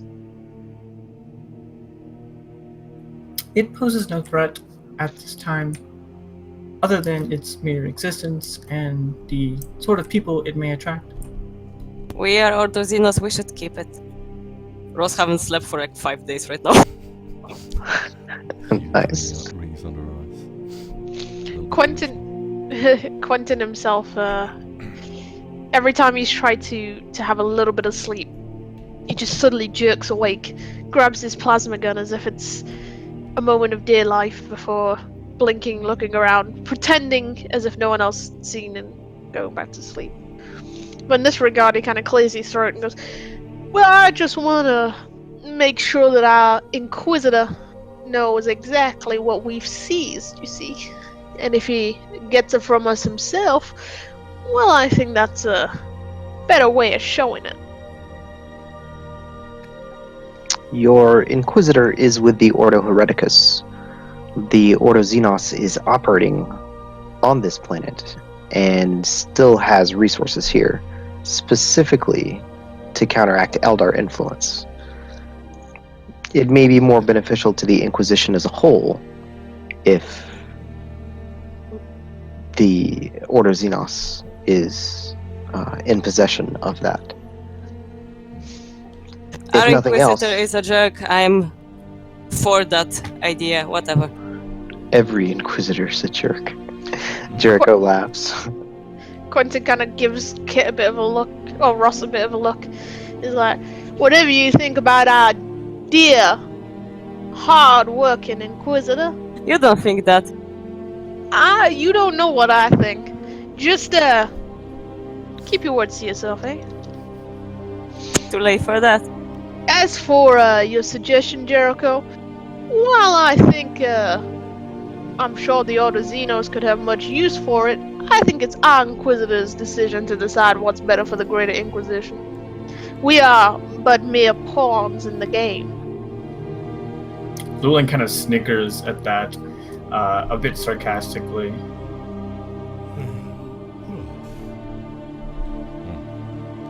Awesome. So, you guys look up. There's a clear blue sky. You can see some birds sort of flying in the horizon. It looks extremely idyllic as you near the city. almost like the environment here is artificially changed. You look up to the aubergine. It is not one building or two. It almost looks like a little city.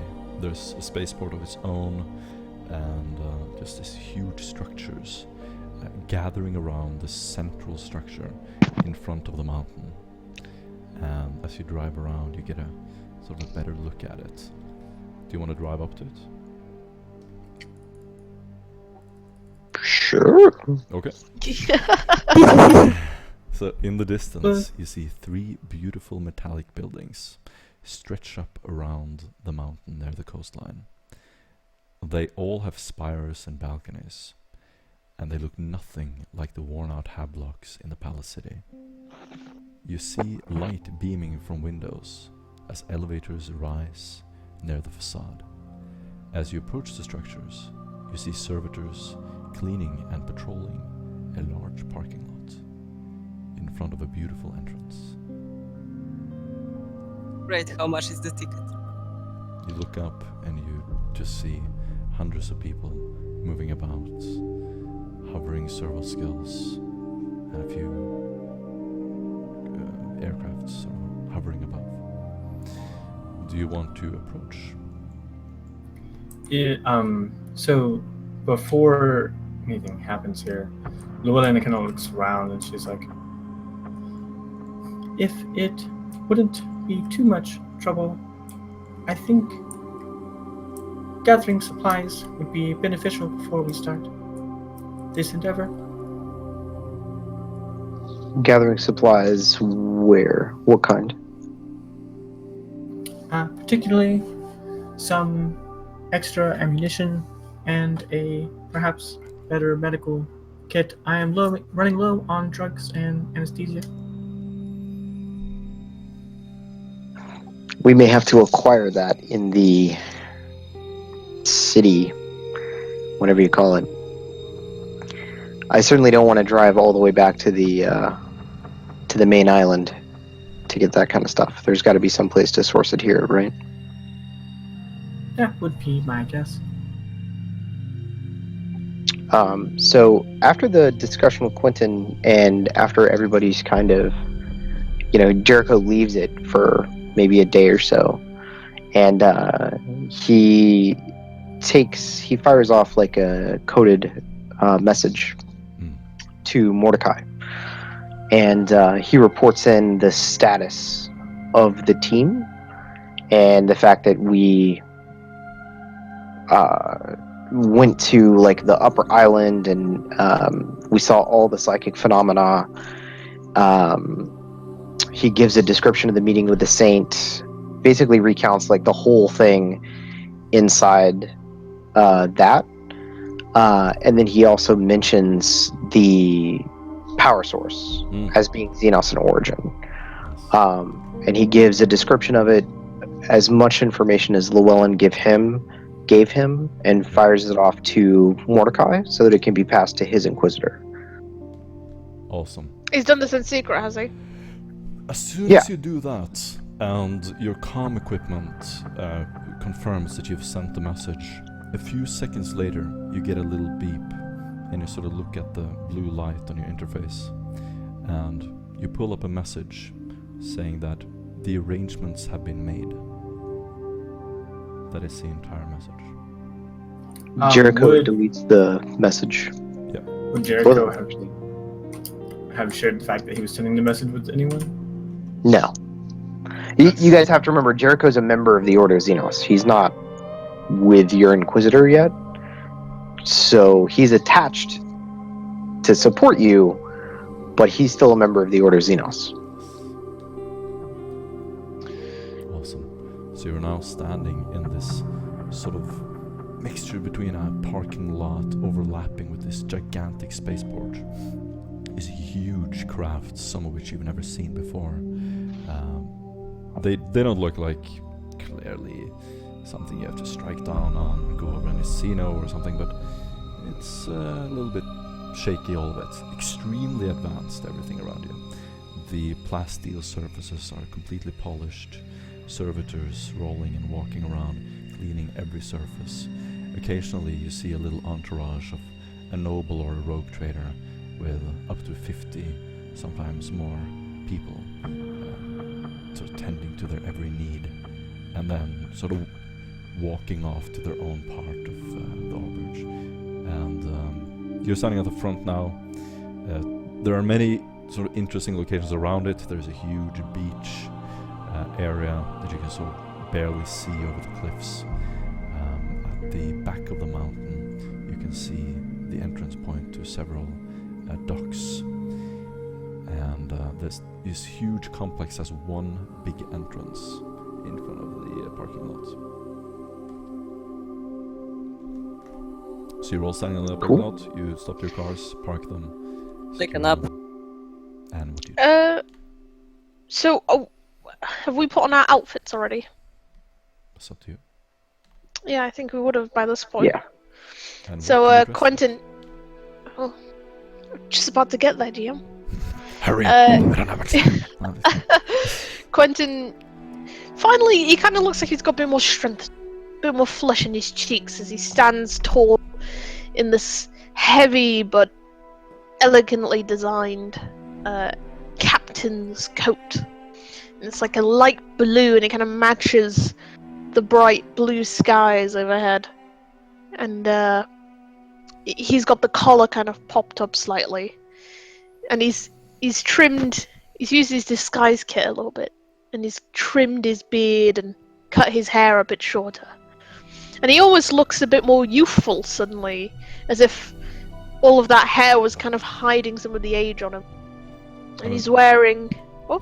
No, go. And he's wearing, quite fine leather trousers and boots, just kind of accented with a bit of gold.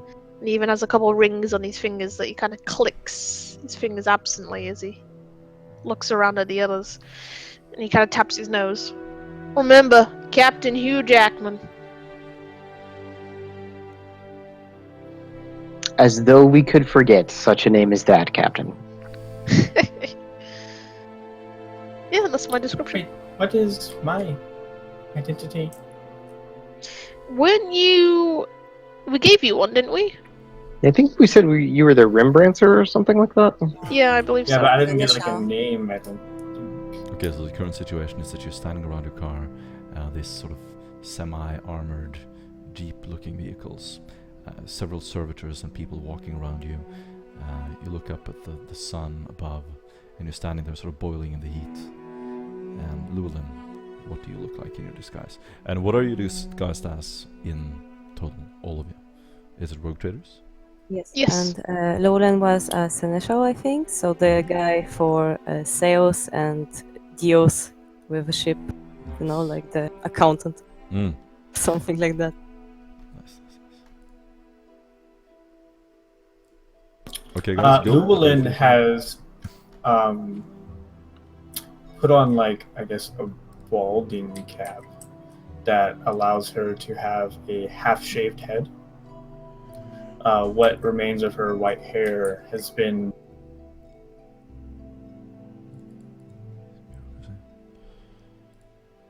Hello? Hello? Hello. Oh, can you hear me? Yeah. Yep. Sorry. So she has now this half of her hair comes out on one side and it's slicked back and it's dyed this royal kind of dark purple color. She's wearing glasses that are shades, I guess, to cover both of her eyes, and she has attached fake fingernails on one hand only and painted them black. She's wearing mirror cloth robes that flow down to the floor, and she keeps her right hand, the sleeve where you would normally see her script tines, is exceptionally long and trails along the floor. So at all times, her right hand is completely covered. Her left hand is the one with the painted fingernails, and she uses that to gesture and articulate and speak. Anyone else? Jericho looks like Jericho. Nice. And kind of like Quentin did. You know, he just reminds everyone of his own cover name, which was Carlos Laganle, and he is here as a representative of the. I think it was the Senate, wasn't it? Yeah. Senatorum he- Laganle. yeah, here as a representative of the Senatorum, to escort their new acquaintances, who they're in trade negotiations with, to Average. Okay. Nice. Have you So- taken euros? Would you? Yeah, Rose spent 90% of her time napping when everyone was getting ready and pretty and pimped up, so she just, dropped on this, what it was, a navy coat we sent on that, right? So she's wearing just the navy storm coat with, I don't know, navy pants probably. And she kind of tried to fix up her hair with just fingers a little and put up the sunglasses so no one would know how long she didn't sleep. And do you look like a Navy pilot? Or? Just kind of indistinguishable. A general navy something. I have like officer badges, but Yeah. that's it. Gotcha. Morale officer. Yeah, I remember what I was doing. And so let's do a quick summary. So we got Ross is the Navy uniform. Tetricus is the. Probably just a man at arms. Tetricus, just looks like he's the muscle. Yeah, generic muscle. Okay. Yep. And Jericho. Jericho looks like he normally does. He's in his flight jacket or his flight coat, and he has like the Navy insignia on it. He has a little bit of rank insignia. He has his service stripes, things like that. So it looks like he is or was an officer at some point in time, and just goes in. He doesn't carry any open weaponry though. So he doesn't like take his long las or any of that kind of stuff. And Tetricus, by the way, also doesn't take his combat shotgun with him, but he has a power fist that he can't really, take off. So. He just throws a blanket around it. Something. Exactly. Maria, Yes. just a short summary. Quentin, what is it? Well, I did that. I was the first one. Yeah, just a quick recap. Oh, okay. You want me to Roll. repeat again? What your role, your basic role in it. Oh, right.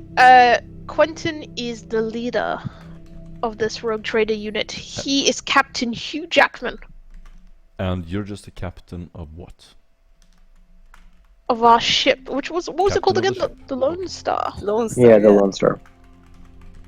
Captain of the Lone Star. And Llewellyn, quick recap. Llewellyn's name is Litany Sears, and she is the remembrancer, or used to be one, and is now taking a position as a seneschal.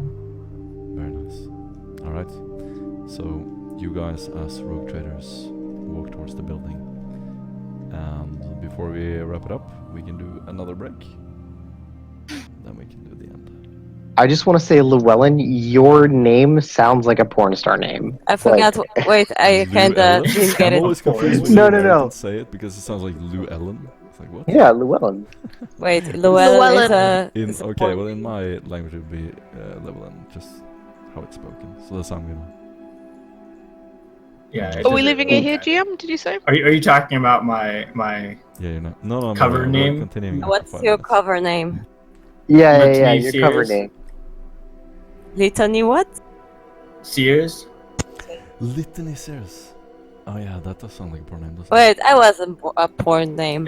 It sounds like Britney Spears. It's intentional. Nice.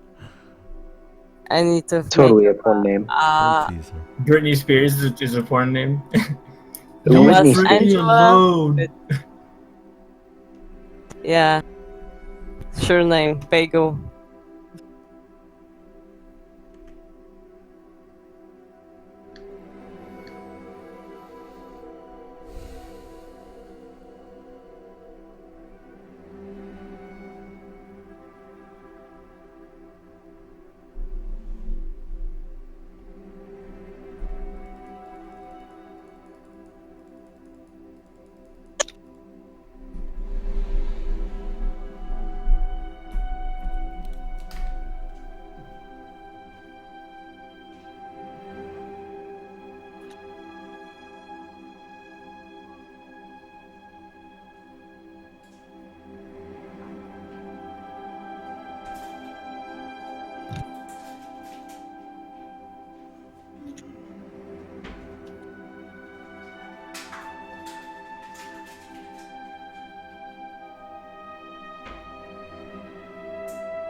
1-1.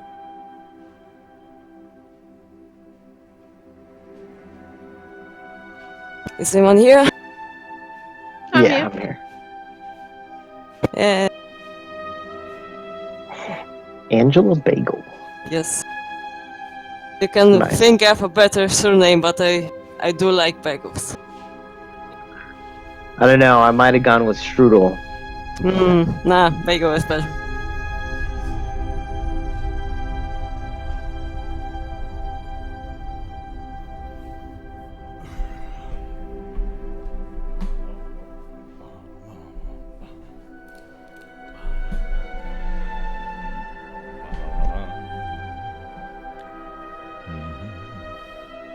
Hello. Yo, Ross. God, I'm sorry to call you Ross in real life. Oh, jeez. This is creeping into my life. This game. And like, Quentin calling me Kit Kat is not helping. No, that. Yeah, that no, it's really- not. I feel like it was based on a misunderstanding early on. Where you thought Kit was the character name.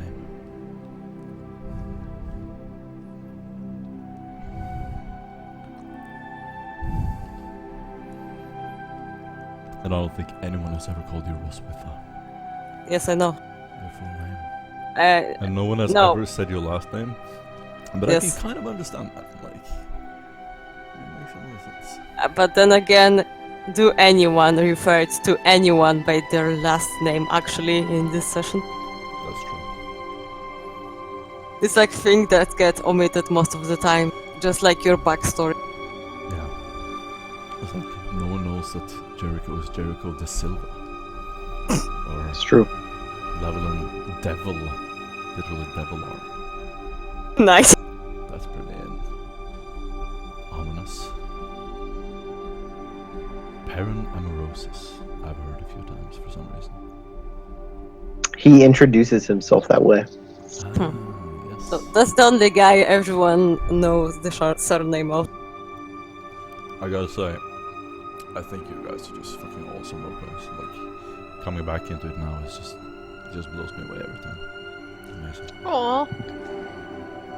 Sorry if I'm working a little half capacity, but Oh, my accent isn't no, as that's solid like as me, usual. That's like me in that last session. Pretty much. But I feel like it's good stuff. Well, let's just continue from here. That's nice ships. Okay. So you guys are Cool. walking towards the buildings, and you can take it from there. You enter the halls. I'm assuming you just want to go right in. There's nothing you want to do before you go. Okay. Nope. So, Nothing for me, no.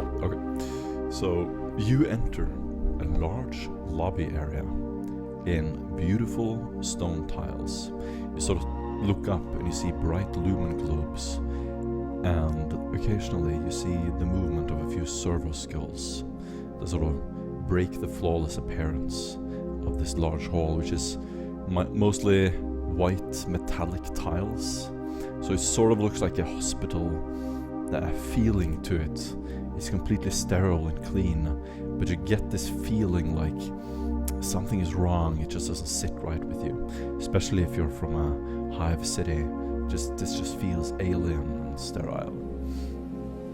As you look around, you see a large metallic elevator to the far left of the hallway.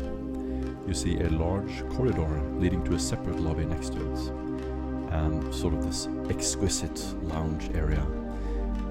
And any of you who are fond of Amasek immediately notice the bar behind this little lounge area, lit up by multicolored lumen sources, hanging almost like branches from a tree from the ceiling. There's also a small bar to the far right of the massive hall you're currently in. You get sort of like imagine like a airport feeling in the room that you're in right now. Just absolutely massive. And right in front of you, there is a reception area with a uniformed staff. Do they also have those people conveyor belts? People conveyor belts. Like an airport? Those. No, yeah, I'm gonna say they have those actually. Yeah, Great. one of those. Definitely. Quentin Okay. just sees the bar, and his eyes kind of light up because he's wanted to drink away about 50 years worth of sorrows at this bit from everything they've been through. So Wait up, immediately- Captain! We need to secure a place to pass out. Well, that's what I got you folks for. The captain enjoys his luxury. As he kind of just swankers over to the bar and orders the most expensive bottle of amasek he can afford. Do a commerce test. For a massacre. -10.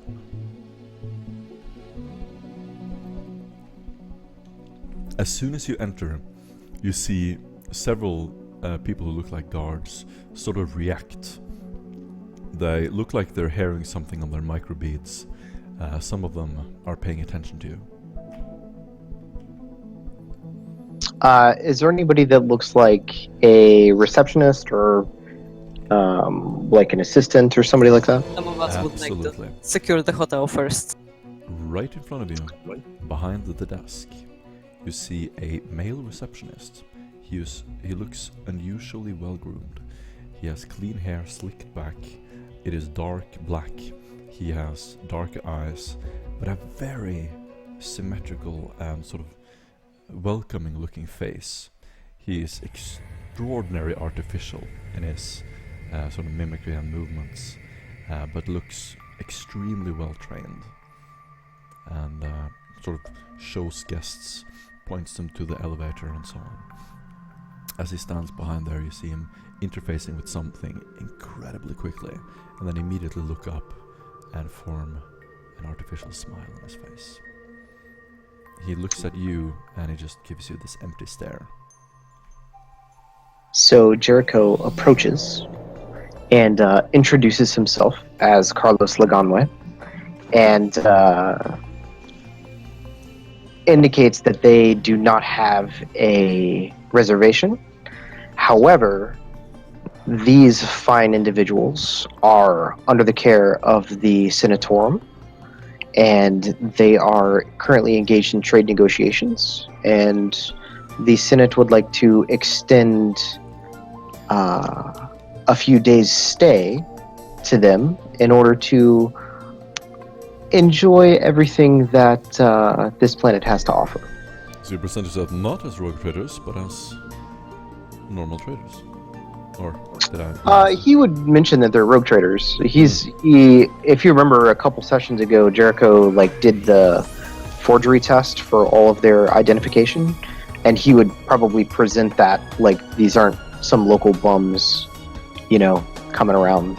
Very nice. And I assume that you showed this to Mordecai as well. He would have told him about it. He would have told Mordecai, but he didn't show him because Jericho did the forgery test after we left Mordecai's place. Okay. So as you say this, you just stand in front of the desk.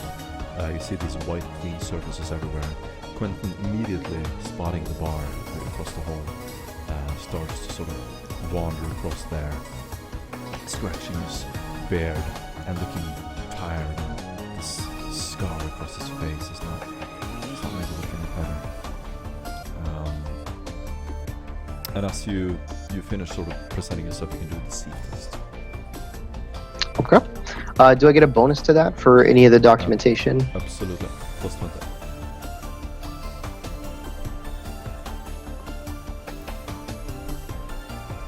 While this is going on, Lulin wanders over to one of the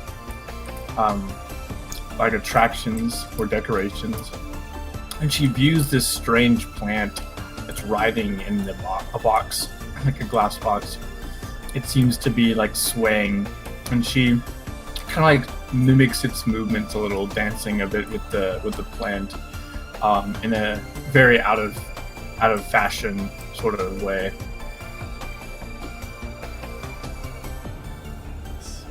Some of the security level in have noticed you, and one of them is slowly approaching.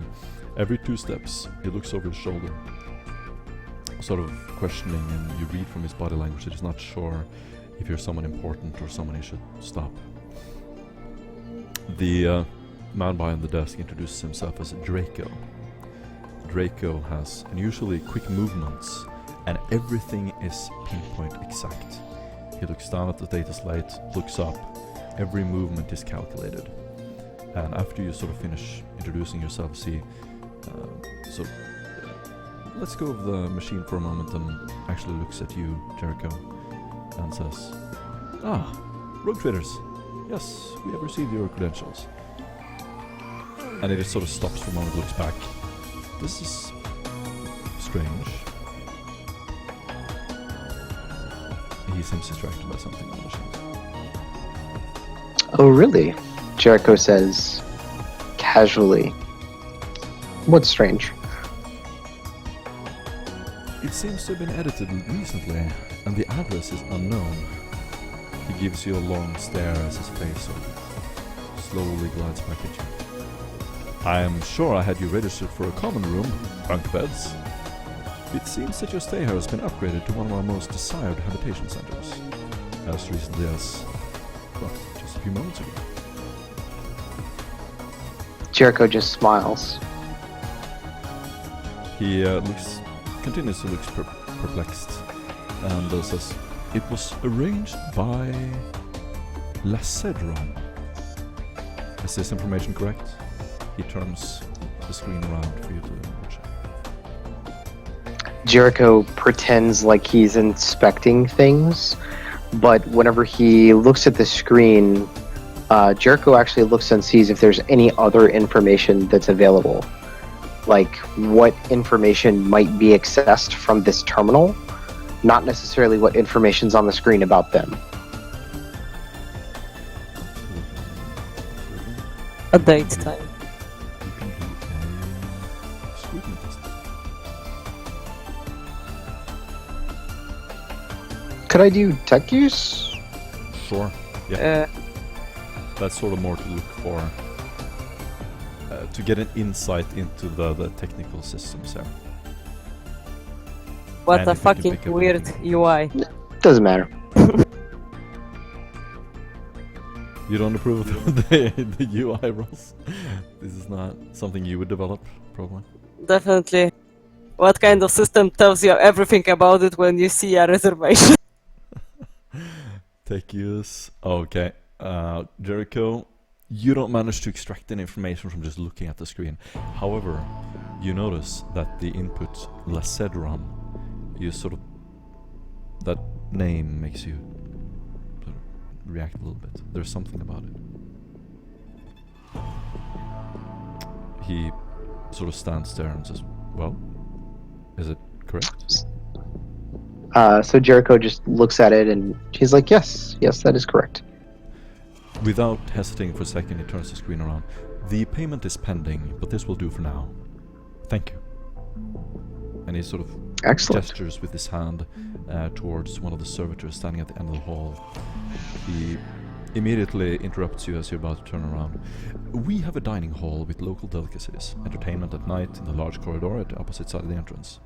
He points over across the bar. "Enjoy your stay." Thank you very much, Draco. He nods and quickly gets distracted by something else. As you walk across the white tiles, a completely sealed and perfectly polished servitor gestures for you to follow it. Can someone collect the captain?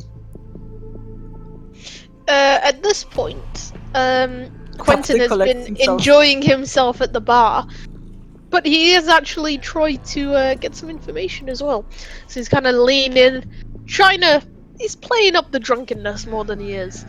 And he's just kind of going, well, place like this is the true pleasures of life. And he kind of nudges the bartender and he goes, "You know where a man can find true pleasure? Where a man of good means would find himself?" The server, who is a servitor, Oh, jeez.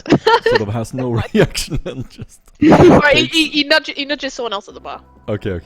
The servitor sort of just turns around and, very confused, looks over his shoulder, and you try talking to one of the guests. Do a charm test, or any fellowship test you want. Charm Probably is not always good. intimidate. I wouldn't recommend it. Jesus. Alright, I'm gonna use an inspiration point.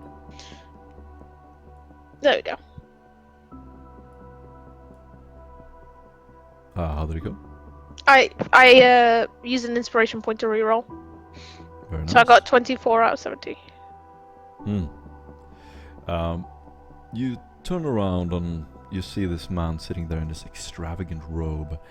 He has some augmentations, and it clearly looks like he has used some youth treatment. As he turns around, he sort of sips his drink slowly and says, "And who might you be?" Well, they call me, Captain, but, you can call me Hugh. Hugh Jackman, as it happens. I run myself quite a little unit. We make a decent amount, if you know what I mean. He immediately just holds his air, and one of his servants comes up behind him. Do a deceive test. Do I get anything extra because I use my disguise kit? Plus I think 20. I get. Yeah.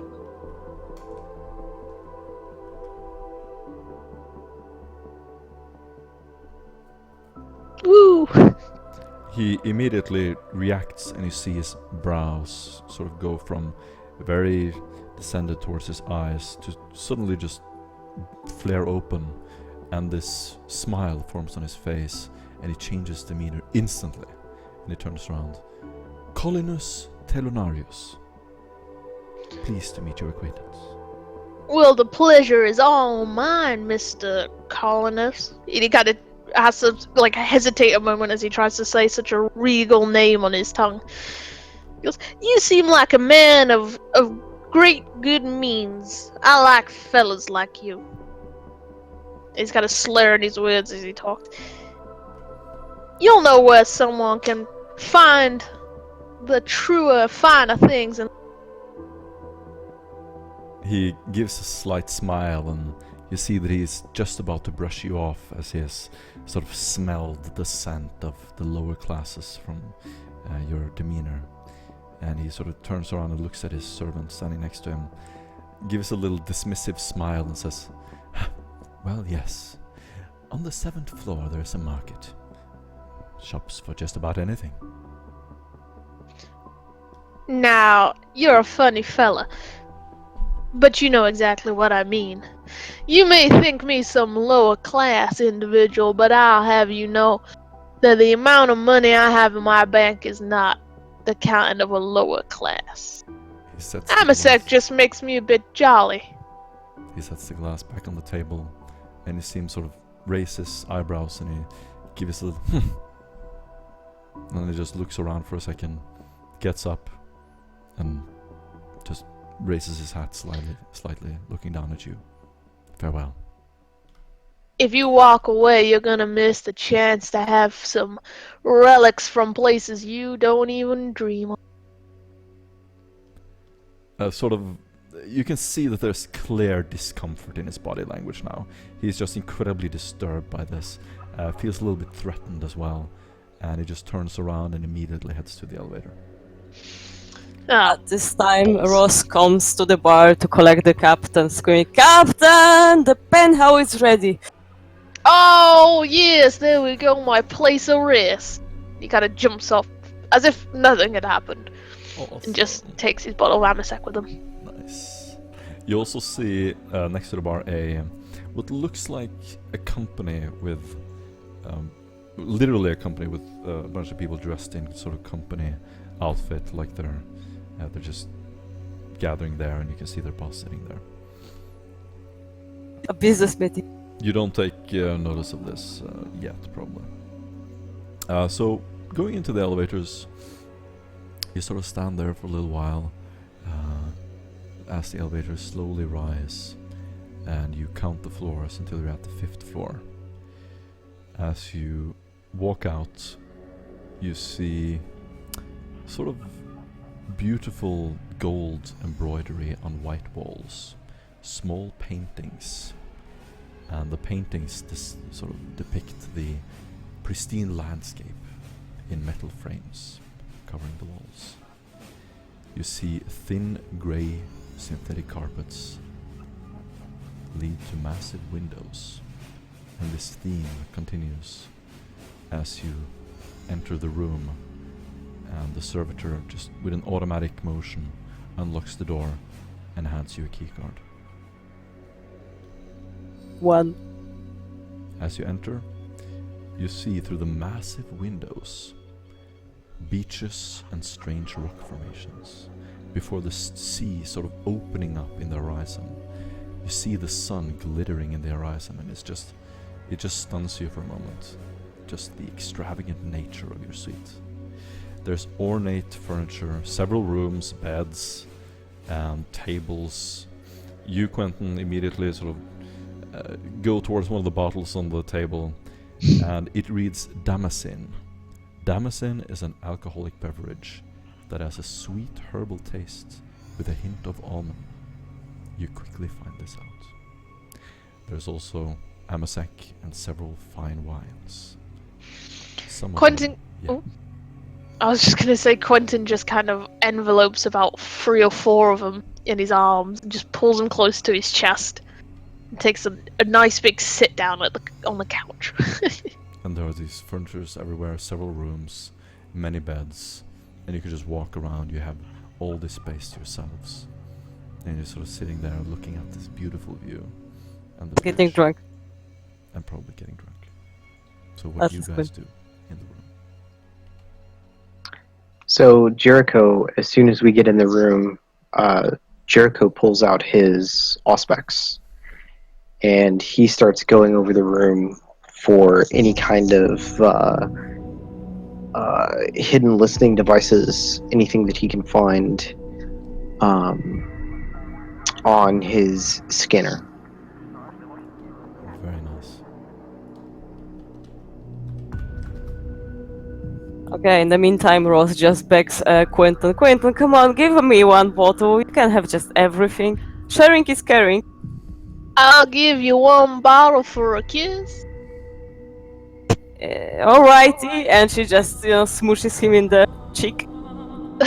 Quentin just kind of laughs and just gives her one of the bottles, and then he just Oh, takes a yes. deep breath, pulls one of the lids off one of the bottles, and just starts Cheers. chugging away. Cheers, Kit Kat. Cheers, Captain. You're sitting there in this beautiful orange-yellow light dancing off of the golden surfaces of the room in these huge, extravagant chairs, and you're just dirtying everything up just by sitting in it. You're nowhere near as clean as apparently these furnitures are made for. As soon as you pull up the auspex, Jericho, you get a little flickering motion, and you sort of move it by one of the walls, and you detect a huge network of wires and electrical gadgets in the walls. So Jericho, upon seeing that, grabs Llewellyn and has her take a look at what he's seeing on the auspex, and he's not saying anything at this point in time. He pulls out his data slate and he's kind of typing on it one-handed, and he's like looking for listening devices, and he shows it to Llewellyn and shows her the auspex, and he's seeing if she can see anything because he's not that great with technology. Do a take use test. -10. Llewellyn kind of just saunters over with a raised eyebrow, which is barely visible behind her glasses. She looks at the data slate and then at the scanner, checking out the readings and attempting to perhaps well. decipher what exactly it is that is going on here. Awesome. Jericho. you I can- actually re-rolled that with an inspiration, so Awesome. I got 14 out of 29. Okay. You not only detect a first off a motion sensor at the entrance. There's a motion sensor at the entrance, and there's another motion sensor near the windows. Both of them cover the entire surface. That's the first thing you detect. In all the bedrooms, there are listening devices in the walls. In several of the paintings, this takes you several hours. You go over and lift the different paintings using your incredible insight and assisted by Levelin, who's even better at this. You sort of map out the complete surveillance in the room. It's pretty extensive. Is there any way that we can... Well, first of all, are there any data ports in the room? Yes. So on the there's a data loop. pad, while Ross and Quentin are getting drunk, Jericho is like communicating with Llewellyn on the data pad, and he's asking her through typing if she can try and access the security network and deactivate the listening devices in this room without setting off any alarms. Llewellyn intimates back through the data pad that she's now hooked into with her interface port that it would be extremely difficult to not raise the alarm. She could definitely deactivate it, but trying to do so without any much more difficult.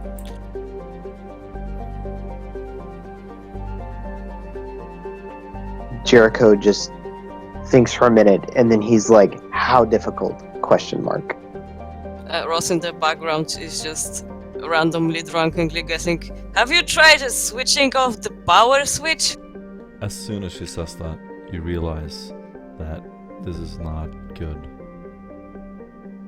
By the way, do anyone want to see my selfies?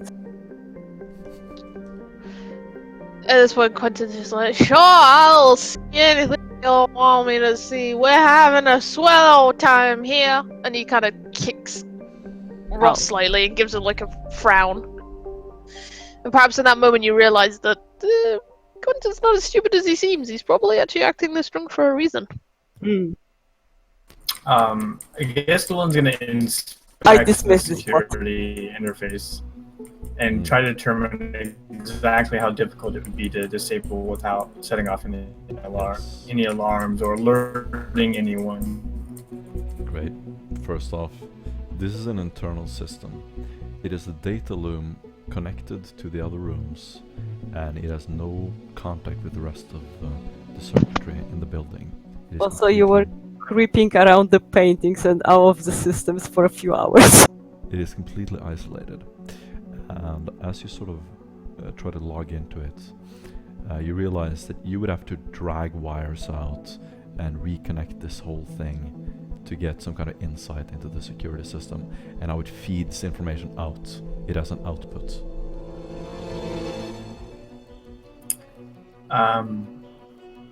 Does she think that it would be possible to change the information that it feeds? Do a security test -10. Would an Omni tool help with this test? Or Yep. no?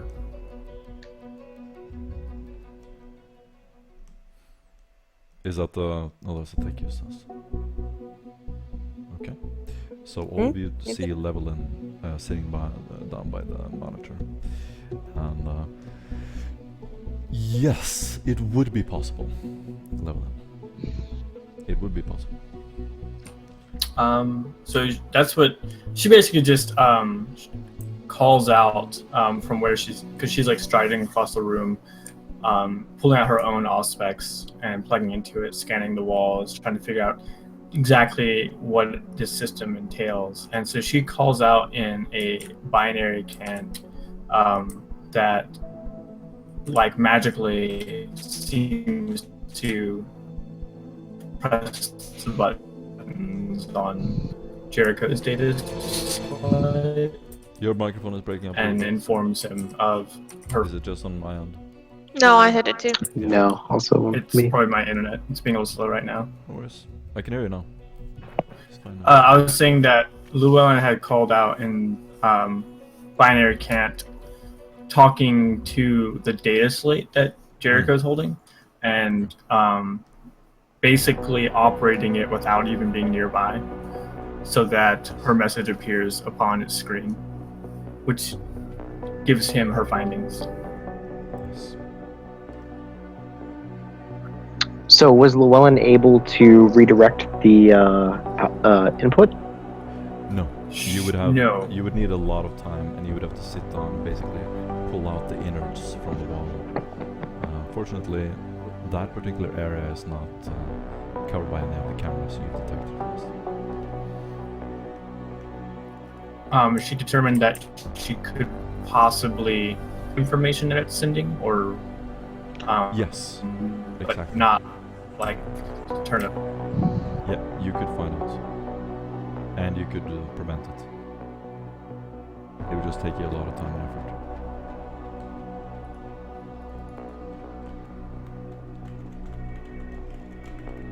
At this point, Quentin's kind of getting maybe a tad impatient with the rest of his crew is. And he puts his fingers up at Ross, puts his fingers up to his lips, winks at her, and then kind of saunters off to where the two are, leaning by the door frame as he watches them. And he looks at Jericho and kind of raises an eyebrow like, "Are we done yet?" Jericho shakes his head. No, we're not done yet. Llewellyn switches to Craft World Eldar, which, memory serves, Jericho speaks. He does. And she basically informed Jericho, "I don't think that we'll be able to turn this area into a safe space." So Jericho replies back in Eldar that if they can't disconnect the security system, then maybe they can figure out a way to fool it. For instance, white noise generators next to all of the audio inputs. The motion detector should be fine, but any cameras or things like that, they can perhaps defeat in a more low-tech way. She considers the information and basically gives a sense that it could be done.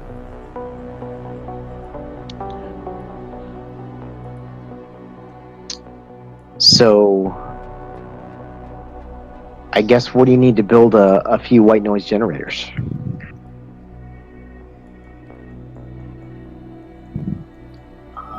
She would have to go and pick up speakers, amplifiers, data slate that has sounds she can load onto it. So Jericho remembers something that Draco had said, or I think it was Draco, about shops up on level 7. And he's like, I'm sure we can buy something up there that we can then reprogram and multi-purpose to have this kind of effect.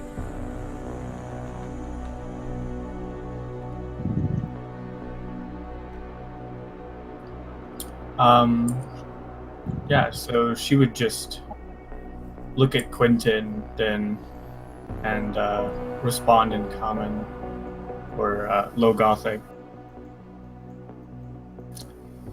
Well, who's up for some vacation shopping?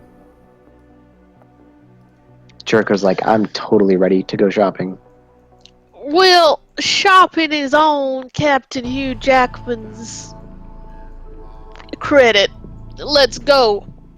And he just claps his hands. So, are you coming, Ross? Yeah, I'm coming. So, Tonight.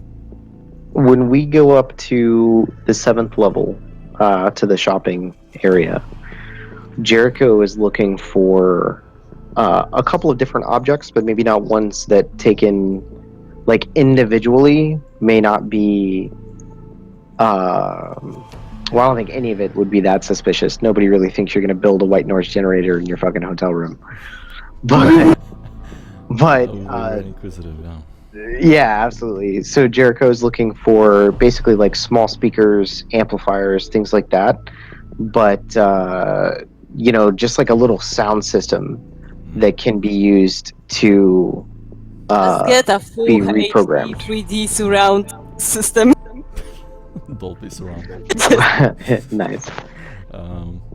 Okay, guys. So you sort of get up. The smell of a new hotel. It's unusual, and Quentin, I don't know if you feel uneasy, but you definitely feel like you're in an alien place. And it's nothing like you've experienced before. As you open the door, you see someone who looks clearly like a noble at the end of the hall, sort of getting ready. You're wearing a lot of equipment, new uniforms. You're struggling a little bit to get out, sort of bumping into each other a few times. At the end of the hallway, you notice a man looking very serious who sat next to Colinos at the entrance. The one who was with the uniformed man who looked like they were from the same company. He's standing by the elevator. Other than that, there's no one else here. Do you just go up? Quentin kind of just stands a moment and just kind of pats his cheeks a little and then clears his throat. Now all the pleasantries are over. What's the situation with the room? We're working on it. We need to go shopping. And he looks over at Llewellyn and he's like, she knows what we got to get. Awesome. I hope Okay, they guys. get guns. So, entering the elevator, there's a huge mirror, and all of you are just standing there, sort of. For a moment, you're taken aback a little bit by the awesomeness of your uniforms and how you look right now. All of the training and trekking has made it look a little badass. I'm assuming all of you have sort of cleaned up in the room and don't look as dirty anymore and so on. No, we cleaned up. Yeah. Spick and span. Yeah, with those anti-cat rollers. So you take the elevator up to the 7th floor, the market. We could just go straight into the purchasing. This is basically a huge hall, gigantic windows letting in light, and lots of storefronts. Imagine a tacky airport, sort of Duty-free. duty-free area. Except this seems to be just for the regular people. Everyone who's important passes by the scanner in the back into a different room. However, you can buy any kind of rudimentary equipment here. So I want you to do a commerce test. Everyone? No, just the ones who are interacting. Uh, By the way, the map that you're seeing in front of you, every floor, it should be pretty obvious, indicates different information. oh, fuck's sake. And there's different stuff you can find out. And there's no linear path to anything. It is just a bunch of different information, one leading to the next, and you can go around. If there's a locked door, if there's something you can't figure out, you can break it, you can sneak in, you can go through the ventilation ducts, Be creative with the solutions, but this is just a map of different clues, basically, for you guys. So you can keep track of them as you're making your way up. And Mogadishu, Yep. you succeed. So you basically pick up on behalf of your warband here. You pick up the basic equipment you need. What is it, like a basic radio with some speakers? Yeah, so effectively what we're building are like a couple small stummers, because a stummer is a white noise generator. Yeah. And rather than having like a man-portable unit that runs on battery power and stuff like that, Well, stammers are active noise cancellers. yeah, that's what a white noise generator is. So That's a counter wave, and not a random wave. what's that? Yeah, whatever. Okay, so So we're basically getting like parts and pieces Yeah. through buying other objects that we can create like 3 or 4 white noise generators and put them throughout the room. and we want to put them like right next to the microphones. But rather than be battery operated like a stummer, we just want to like plug it into the wall. Very nice. Very nice. You get an inspiration point, and as you're standing there, Llewellyn, you can do a logic test. +10. You're sort of looking over this glass encased pedestals and tables. Okay. I'll never mind. reroll that. Okay.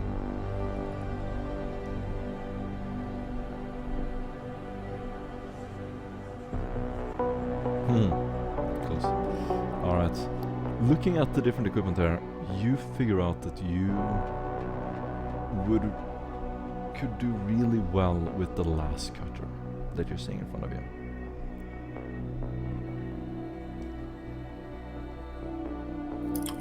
That would do the job a lot easier. She just points to it and then asks, like, I guess whoever's in charge how much it is, and then attempts to purchase it without asking for Jericho, permission or standing anything. there, who's sort of leaned back, straight back, looks very authoritative, immediately just points to different things, gives descriptions, and has no trouble acquiring this whatsoever.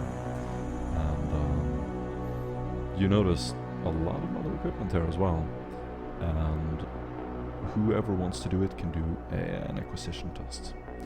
That is Can I first. drop it to the next session because I have not prepared? You have no...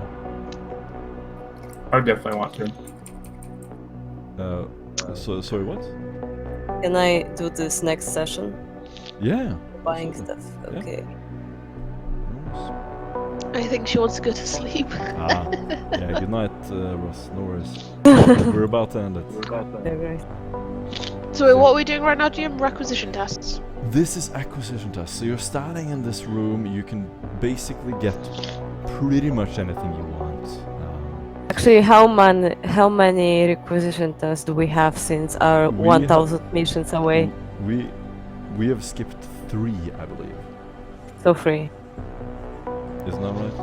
Is a requisition test something you can reroll with fate? What? Is a requisition test something you can reroll with fate? How did we rule on that? I can't remember.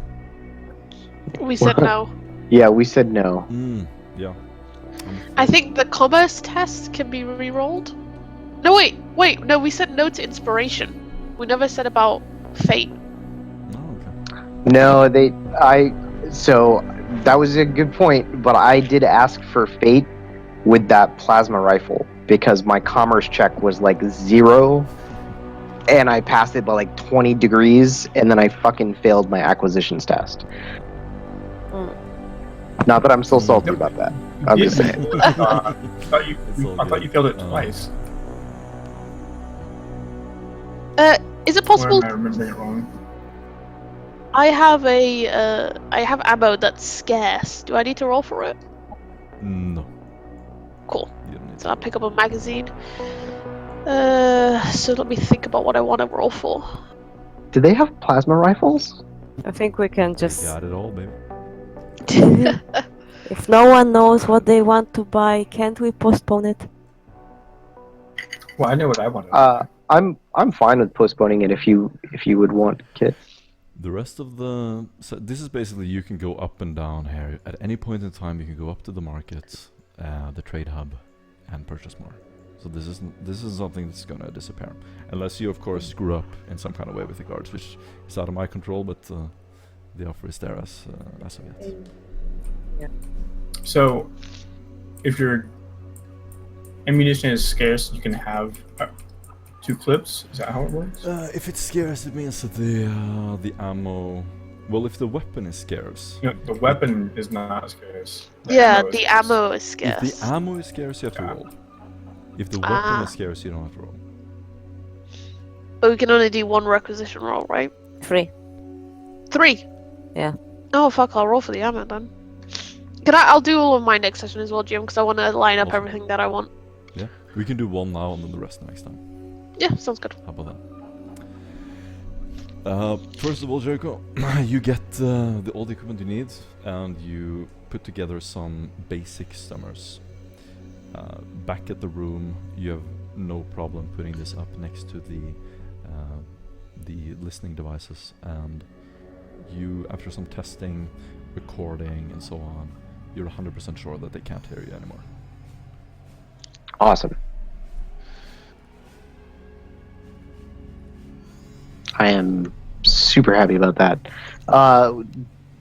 Just to make sure that maybe I didn't miss something as a player, there aren't any like other kinds of devices that we saw, right? It was mostly the motion sensors, and then they had Cameras? several different listening devices. Exactly. No cameras? Every room had a listening device. In addition, there are 2 cameras. One in the hallway and one pointing towards the door. They are not inside. That's okay. So you're just gonna leave the cameras. So the last scene is you Yeah. guys sitting in the room, and then we can do all the requisition tests next time. Yay! Get all the fancy gear. And that's the end. With the last scene is Quinlan getting drunk and sort of sloping down his chair as he's sipping on Amazek. And Nice. like, Yep. Thumb up. Thumb up, of course. Good stuff. And if you want, you Awesome. can roll requisition now or acquisition now. I rolled 1, but I think I'm doomed to failure, so I don't know. Oh, what's going on? Do we get the XP? Yes. Good question. Absolutely. For this session, you get 350 XP. Thank you, thank you. And looking at the commerce there, what's going on, Jericho? I was trying to get something, but you know, I don't want to talk about it. It's left Yeah, for a month mark. If like the thing that I hate most about this game is fucking acquisition tests. Yeah. So I don't want to talk actually, about like it. the first Heresy Not- had even Not being able worse. to re-roll them really hurts. I mean, like the Guys, payroll was give worse me a than. heart fuck Fuck it. it. Fuck it. Yeah, you can reroll acquisition tests. Using what? fate points. Fate points. Oh no! Let's undo that because someone can get so fucked if they don't get anything. Oh no! But that means that I need to roll now because I want to use my decision fate point. Your one Meta fate gaming. point. Yeah, your my that one. you can get. Yeah, exactly. I don't want to waste it on like nonsense. Except when it's like a last second of session.